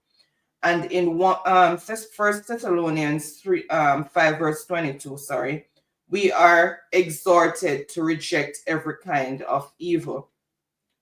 Your words have the potential to perpetuate harm, division, and negativity. Instead of promoting unity and progress, your statement may embolden malicious behaviors and undermine efforts towards positive change. As Psalm 37 verse 27 advises, depart from evil and do good, so shall you dwell forever. As a leader, it's essential to inspire hope, promote moral integrity, and foster a sense of community. Your words should uplift and motivate citizens to strive for excellence, not perpetuate harmful behaviors. Let's work together to build a brighter future for our nation, guided by principles of love, kindness, and righteousness. I call upon all well-thinking Jamaicans to strongly rebuke this evil tongue and stand united against such malicious sentiments. We must promote a culture of love, peace, and positivity, reflecting the values of our great nation. I urge you to reconsider your stance and promote messages of hope, unity, and positivity. Jamaicans deserve leaders who champion goodness, justice, and compassion. May God's wisdom guide us all. Sincerely, concerned citizen Steve. Well said, Steve. Well said. Yeah, man. All right. So again, thank you guys for tuning in. Really appreciate each and every one. Remember to tune in to Reason with Rattigan tomorrow. Dan Mel is reminding us 2 o'clock Jamaican time and 3 o'clock New York time. And we'll see you back here on Tuesday, and tune into all the other platforms who are spreading the message of wanting a better nation with good and positive leadership. So we're going to say good night. Have a wonderful and blessed weekend and safe travel on the Bravo. All right, out. Yeah, man. And in closing, I just want to big up my opening partner. I just want to big up my opening partner because I tell you, she steered the wicket with me tonight. All right, cool. You know, 55 not out. I'm on 63 not out. Pink's you enough respect. Yeah. Blessings, Biggs. All right.